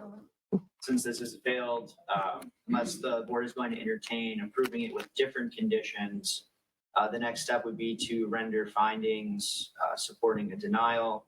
Findings of fact of this nature have been prepared, and I will distribute them to the board and I'll. No. That is not the role of, you're going to provide reasons to deny it? No, that's not appropriate. Board to provide findings. No. I handed the gavel to Commissioner Ward. I am moving that we deny this particular docket. I'll second that. In preparation, because I knew that I could not support this motion, I asked the county's attorney's office to look at the denial findings that have been used That's back one in. commissioner telling staff to do something. That is not something that we're supposed to be doing. Well, and It's in our rules. I had informed Commissioner Meyer and I also had contacted Ms. Holte about this, that's not protocol, that there has to be a request to my office. And I did ask. From the full Mr. Tillman- board? No. One commissioner can Well, ask? I asked Assistant County Attorney Tillman to prepare all these alternatives that he just spoke to the board about, because this was a controversial issue. And he did prepare a memo. I don't know. It's did you- Commissioner Ward, so when I prepared the findings of fact in support of approval at the planning commission, but at that time I'd actually provided draft findings in support of approval or denial because we did not know which way it would go based on the prior application. So essentially, this was just me providing the findings. No. that You're were not, already that's agreed. not supposed to be, we're supposed to be the deciding makers. But We're Exactly. supposed to So, come up with the conditions, not the county attorney's office. Well, we're You're just- not the elected. And that's exactly correct, Commissioner Ward. So So you they- did not present that to the planning commission? Yes, you This did. It was in the negativity, packet. It not was the in the packet. negativity, no, not the. Yes, they denial. were in the packet. The reason that this has been prepared in advance is because there is a requirement of a contemporaneous written decision supporting the denial. Obviously, it is the county board and not the county attorney who makes the decisions. I have just prepared these for you guys to review. Obviously, the board can accept or reject each condition. And I actually recommend that the board go through each of the factors. Okay, I'm not ready to discuss this tonight. You can't just hand me something here at 7:40 at night and expect me to make a reasonable decision on it. We've been here since 3 o'clock this afternoon. No, you're not going to pull that stuff. If you want to hand it to us and we discuss it at a future meeting, fine, but you're not going to put something in front of me now and say, discuss it and figure it out. No, that's not fair. Well, It's not if- fair. If I can speak to that, again, I asked Mr. Tillman to do this. It's on me, not him. It's my job to give the board alternatives. And if there was going to be, I had to consider the fact that the board may approve this, the board may deny it. The board may say, we want a public hearing before we even vote on this, which probably would have been the best alternative. We've had we've had. But two not public on this, hearings. the planning commission has, but not the county board. And so when you're, Well, we basically did because we approached this almost 2 years ago at the county board level and we have public but comment this is and a everything. different, but this is now a different, Not Docket. really. It's a different docket. Yeah. It is the exact Yeah. same proposal, but it is a Yeah, different Commissioner docket. Meyer said the exact same Okay, well, proposal, so that, but that it doesn't. requires a Okay, do you different want to hand it record. to me tonight and let me So- take it home and look at it? I will not take action. I think Commissioner Meyer, you could take the gavel back if Commissioner Ward, you don't want to have the gavel, correct? No, not when they're gonna pull this kind of stuff. This is Well, not, I think it's fair to say it's for them to do contingency planning. if you wanted to send it out Thursday I've with a not seen it. packet, I've not seen yeah, it. then The I board- could have maybe dealt with it. But the But board to needs- hand it tonight, The no. board needs rationale. We can accept what he's going to present or we can amend it, but the board needs to have a rationale for denying the request. So that's the language. I didn't know this was coming, but it makes sense to me. But it's not fair to analyze it here at 7:20 tonight with just seeing it now. We should at least have advance notice that this was coming. It could have been provided us even this afternoon in an email or something. But just hand it to me now. That is not appropriate. That's not fair. If you want to go ahead, fine, but it's not the way I think counties should do business. We're denying somebody building a house that they want to build. It's not not allowing them to play in the playground, you know. This is an economic decision that family made. We're saying no to economy. We're saying no to development, to tax-based creation. In that And that's location. very serious. He said he would build it again. If they moved it farther back, they would build it again. And we, as local government, put people through hell to try and build their homes. Yeah. So can you hand it out and we'll table it till the next meeting? Well, Commissioner, the statute requires that you make written findings supporting the decision. So I guess the board would then have to move to either rescind the prior action or table this whole issue to another meeting. But if a denial is, and the reason that facts were provided or were drafted is because if a denial is entered, there's a statutory requirement that the board issue written findings contemporaneously. And so that's the only reason this was done, is so that there would be findings that the board could issue or you could amend tonight But then the alternative. I call this meeting adjourned. You weren't the board chair. She handed the gavel to me. I can adjourn it. You can leave if you want, but no. I can adjourn it. It's adjourned. No, The meeting is adjourned. There needs to be a motion and a second and a No, vote no, to adjourn the you meeting. go to Robert's rules. You can But adjourn a if you, meeting if at you any adjourn time. right now without dealing with the statutory requirement, and this is what we are protecting the board from, its, excuse me, decisions, okay? So that's my job as county attorney. I have assistants like Alex, who is an excellent, excellent researcher and Yeah, writer. but do you think that's So- fair? Well, Attorney no. Sonneman to hand it to me tonight now? Why didn't he come up with this before? Because, well, partly because we are understaffed I right don't now. want to hear about Okay, well, understaffing. you should, you should. You're throwing, Because the you're budget. throwing okay, legal I'm not, jargon at I'm us. not gonna in- argue about Okay, that. What hand I'm- it out. Hand the document out. Yeah, so Commissioner, the other reason that this wasn't sent out in advance is because the planning commission voted to approve, so it would not have been, yes, Commissioner. I'm not sure if we're adjourned or not, so I'm just gonna ask. We're not adjourned. We're not adjourned. So, the question I have is I completely understand. I mean, do I think it'd be nice to have time to see what's going on? The question I have is, what's the time frame between having, denying this motion and actually having to have this information and We're vote? beyond the 60-day So rule. No, I the mean- requirement in the statute that calls for contemporaneous written finding, courts have interpreted that as 7 days later has been held reasonable. In one case, 3 weeks later was held reasonable. That was my question.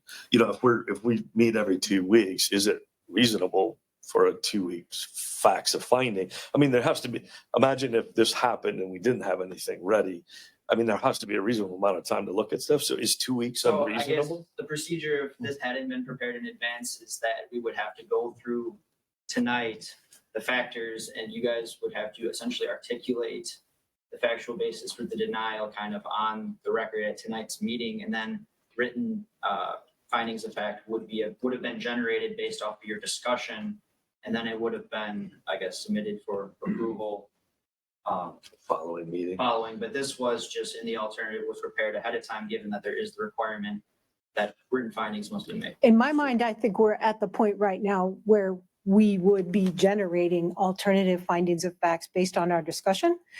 What I did was ask the attorney's office. We had that, it was provided in the packet in July 20th when the planning commission met, and they disregarded them. So I never asked, remember seeing that in the packet, seriously.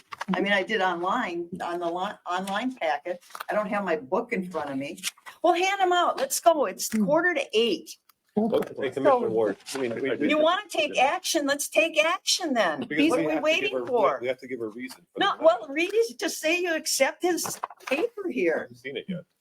The only thing you have to deny is the view. You don't like the view shed, so deny it because it implies that it's view shed of thing. Just be done with it. and the truth is, Cut the cord and be done with it. I What know. else are you trying, what else are you trying to say they're not complying with? I All knew that heard I is wasn't, view shed. I knew that I wasn't going to support it. But I did not know what the meeting would, what other persons would vote for it, what other commissioners were going to vote for at this meeting.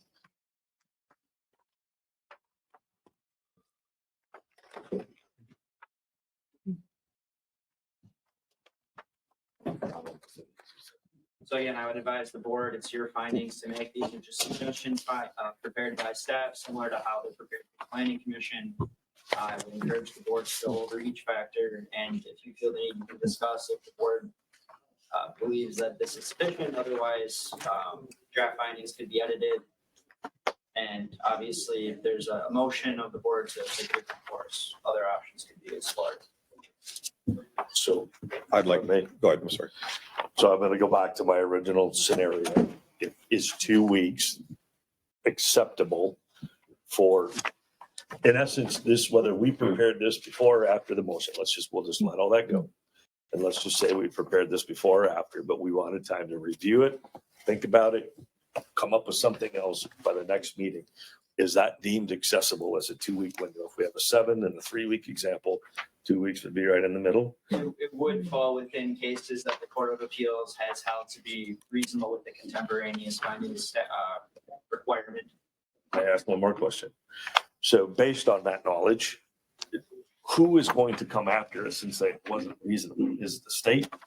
Is the It would be applicant? the applicant. Correct. So in essence, the applicant is saying, could say 2 weeks isn't a reasonable time frame, but based on the long history of having a meeting every 2 weeks, we could say this is what's pursuant of due diligence or due cause for what we do, how we construct meetings, which will allow us one meeting to review this and potentially approve or amend this on the next. And I Is would that just- reasonable? I'm sorry, I would just, sorry to interrupt Commissioner Elsing, but the next meeting is actually 3 weeks from today, but I think that was also, the court would still. Still consider falls that within maybe the reasonable. parameters? Okay. Administrator Holte, who's the secretary of, is there a secretary of the board? A secretary of the Yeah, do we have a board? secretary? Do we have a third elected position? No. No? So we have only the chair and vice chair, and the vice chair has refused to take the gavel? What is the Put the alternative? motion on here and vote it down. You're picking number Well, H. we have voted it down. So the question is, correct me if I'm wrong, Commissioner Ward, we need to provide a reason for voting it down, right? Well, pick H, I guess, and that's it. How many do you need? Mr. Tillman, how many do they need to deny it? One? One. One. Pick H then. That's what you want to do. Although Commissioner Ward raises an interesting point. So with H, that alone would not be a basis for denial because the requirement of the ordinance is only that the county employ a viewshed analysis. The part of the viewshed analysis that would concerns Commissioners raise over the visibility of the property, that would be more properly analyzed Number under six. the provisions of the comprehensive plan. or- Number 6. Yes. Item 6, yeah.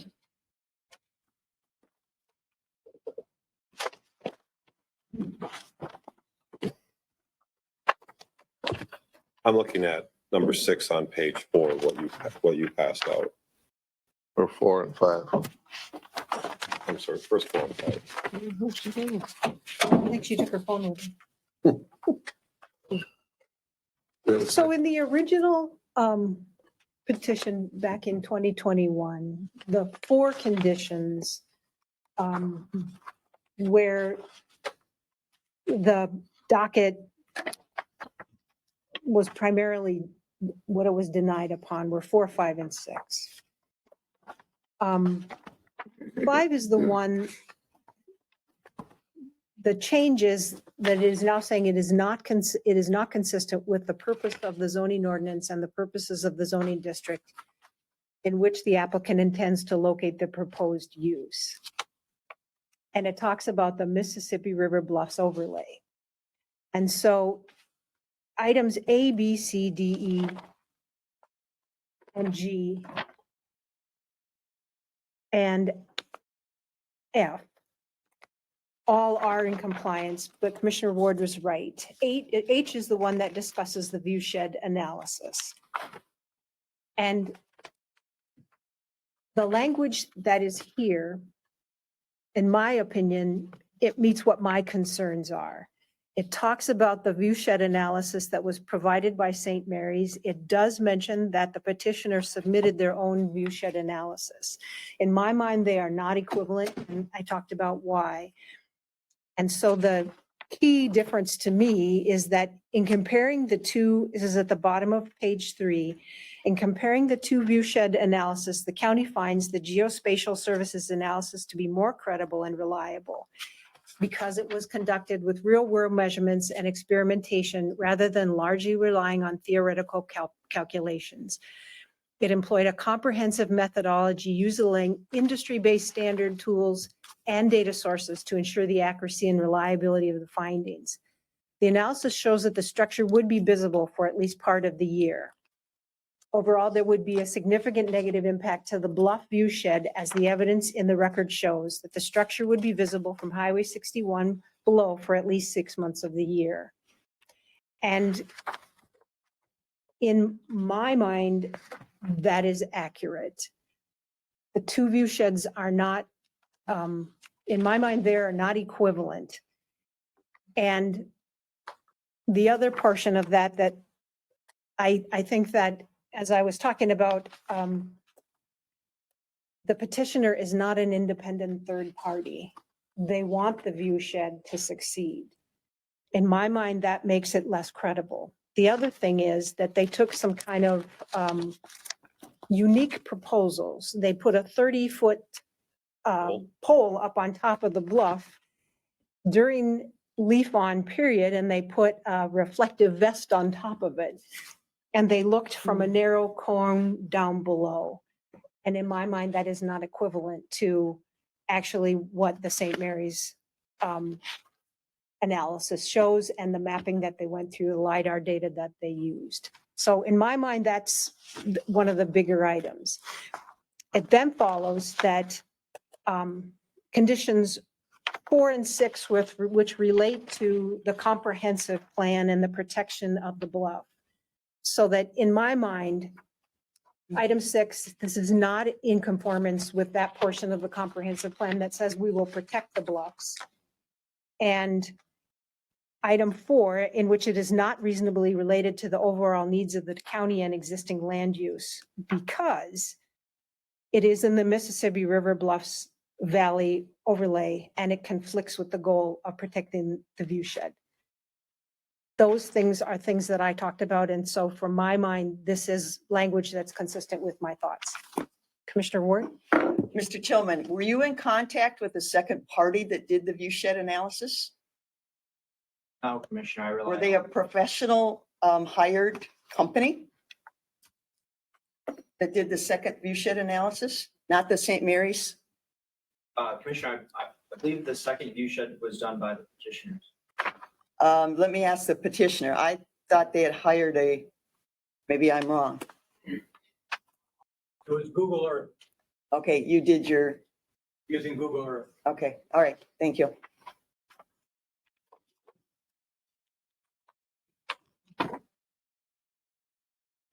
That's fine. We depend on Google Earth for a lot of things in the world, so I guess Google Earth is a She's the critical, chair, so she's gotta is recognize a me. critical source. I think Commissioner Meyer, I think you're still the chair, aren't you? Commissioner Ward didn't accept it. Well, by She handed it By here. Robert's Rules of Order, if the chair makes a motion, they need to pass the gavel to the vice chair. So what was it? Did you make a motion there? I did. She I did, moved and I that we seconded Okay. deny this petition. And I asked, well, I make a motion to deny this petition. And I am trying to discuss the alternative findings of fact. Commissioner Olson wants to be recognized. No, Commissioner Olson. I would add that on findings of fact number 4, although single-family residential dwellings are permitted, the petitioner has said they would build it further back, so. They're not in the Mississippi River Valley, that conflicts. So are you willing to waive the whole thing if they need another variance to build it on different prime soils? If it's, as was referenced, significant location, which we didn't get a definition of what significant was or how much it's moved, would you be willing to waive, I think it's a 500 variance fee, correct?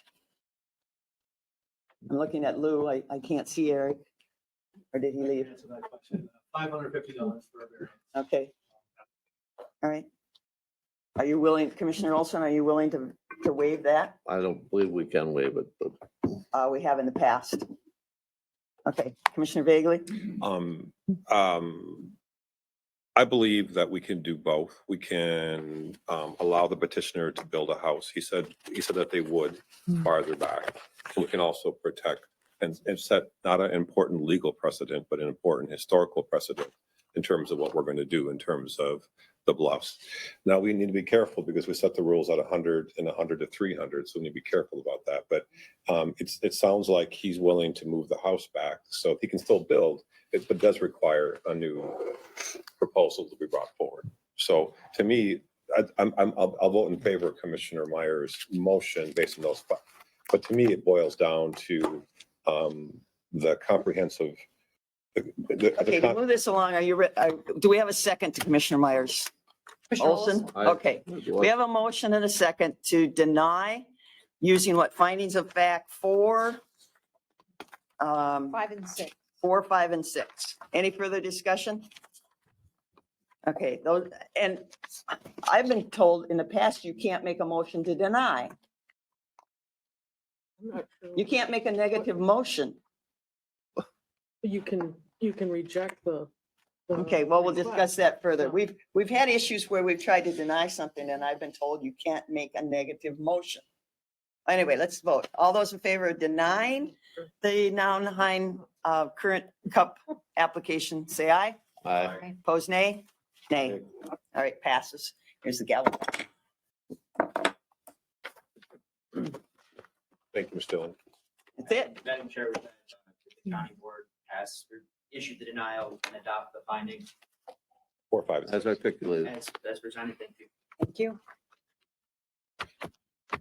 The next item is going to be 10.4, which was previously 9.8. Approve change order to Central Square contract for public safety software to increase number of software licenses. Mr. Elsing, you pulled this? That was 9.8. We made that correct. I just had a quick question, reading through all the fun little things on these attachments. On the back of that, it was this one here. This is something that I love to read fine print, call me weird.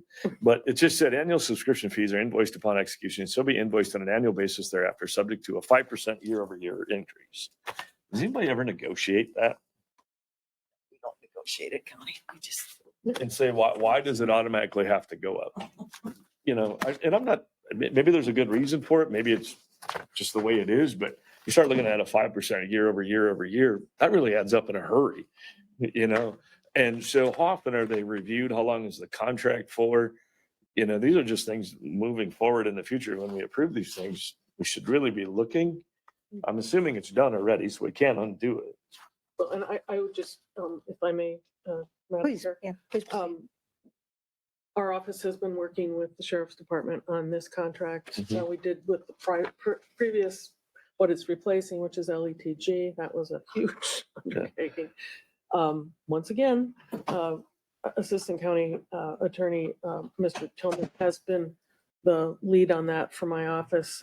So we do go over that. One of the problems with these information technology or the software ones. Subscriptions, Yeah, yeah. they are, as you said, full of small print. And what I hate as an attorney is that you have to look at the electronic version because they also have little hidden, maybe they call them Easter eggs, right? Mhm. But you click on this link and there's a whole other, just spew of paperwork. Yeah.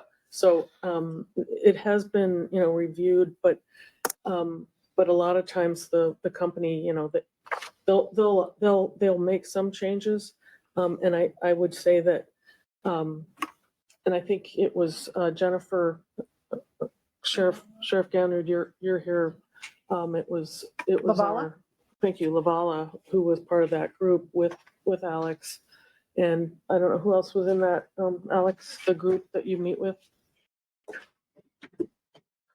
And again, I don't bring this up in a facetious manner or that Sure, it no, isn't necessary software. Right. I'm just looking at it going, those are the little things in government that oftentimes businesses put in because nobody's looking for. And I'm not saying nobody's doing their job. I'm just saying, Send us the bill, we pay it. send us the bill and we pay it, To answer your question, the master contract was negotiated at length. Myself and at least one other, the county attorneys met with the general counsel for Central Square. And for about an hour, 2 hours negotiated the terms of the main contract. With this, what I can say, although I do see that they put it in at the end of the amendment there in small print, we'd have to check if it conflicts with the terms of the master contract. And additionally, we did get a significant discount on this project, over 50%, I think, of the upfront cost for signing. I think, so all things considered, it was a cost savings to the county. And to answer County Attorney Sonneman's question, the other members of this group were the police chiefs for Nona, Goodhue. Yeah, I read that, yeah. So there's a cost sharing agreement in place. So part of this will be borne by the other agencies going forward, which was not in place for the prior RMS. Yeah. No, and again, I don't doubt the need of the software, the use of software. I would just rather keep the money internally and go buy a squad car.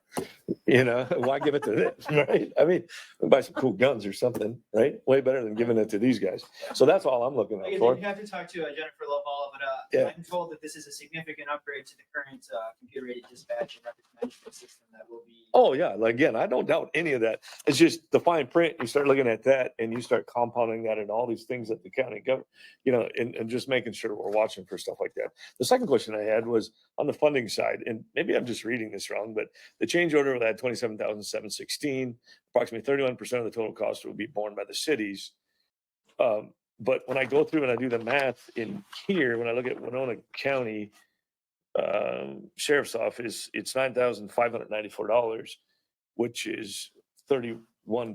We incur 31% of the cost, or So it's backwards. Is it worded backwards, or is that it might just be me? worded backwards. So I think it's worded reimbursed- backwards. We're reimbursed for 31% of the total cost. So in the cost sharing agreement that was approved in one of the previous board meetings between the cities, there's a distribution of percent allocation of costs based on the number of licenses used by each agency. Because the county has sheriff's office, dispatch, the jail, we just have more license, especially because the dispatch license has higher costs and such associated with them.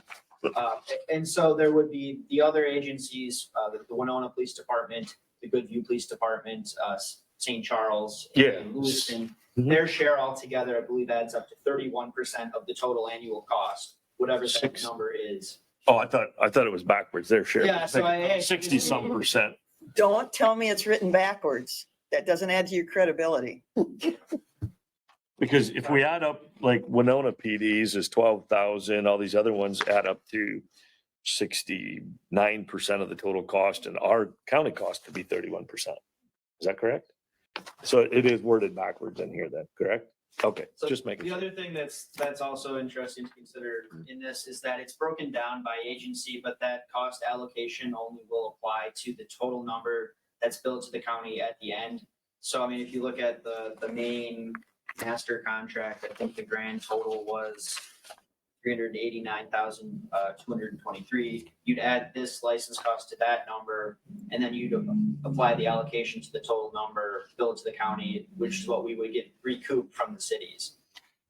So this 19,401 is actually what the other communities are gonna pay, and we're left with the other 9,000. So we're gonna be paying the 69%, the other counties or the other cities are paying 31%. What's that?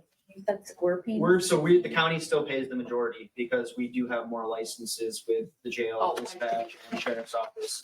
The distribution percent, what we get reimbursed for is based on the number of licenses each agency has. County has the lion's share of licenses, but at least under this agreement, we are getting some form of reimbursement from the other law enforcement agencies in the county.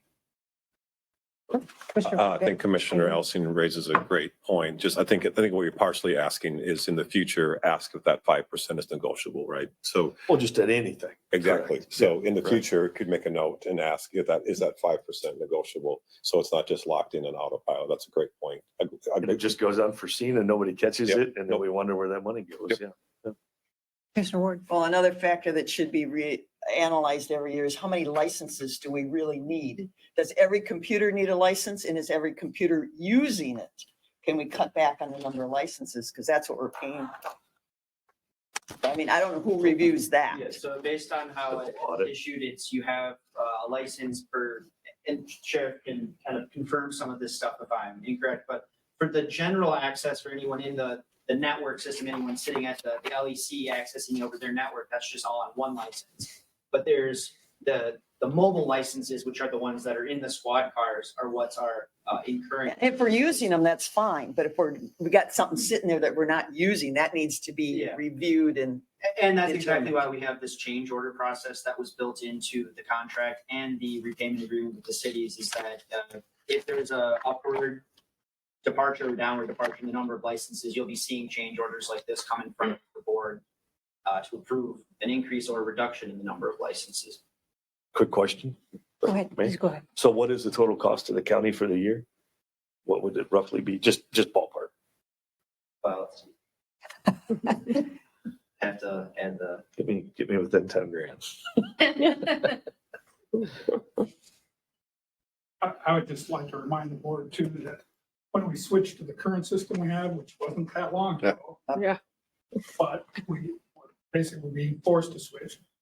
The county picked up the whole tab, paying it ever since. Now we're going back to what's more fair for each of, not just us, but the other departments. New and shiny and out of the box. Commissioner Olson? Didn't this company buy the other company? That's the whole problem that we ran into. We started with one company that was local. We liked that. We liked the product.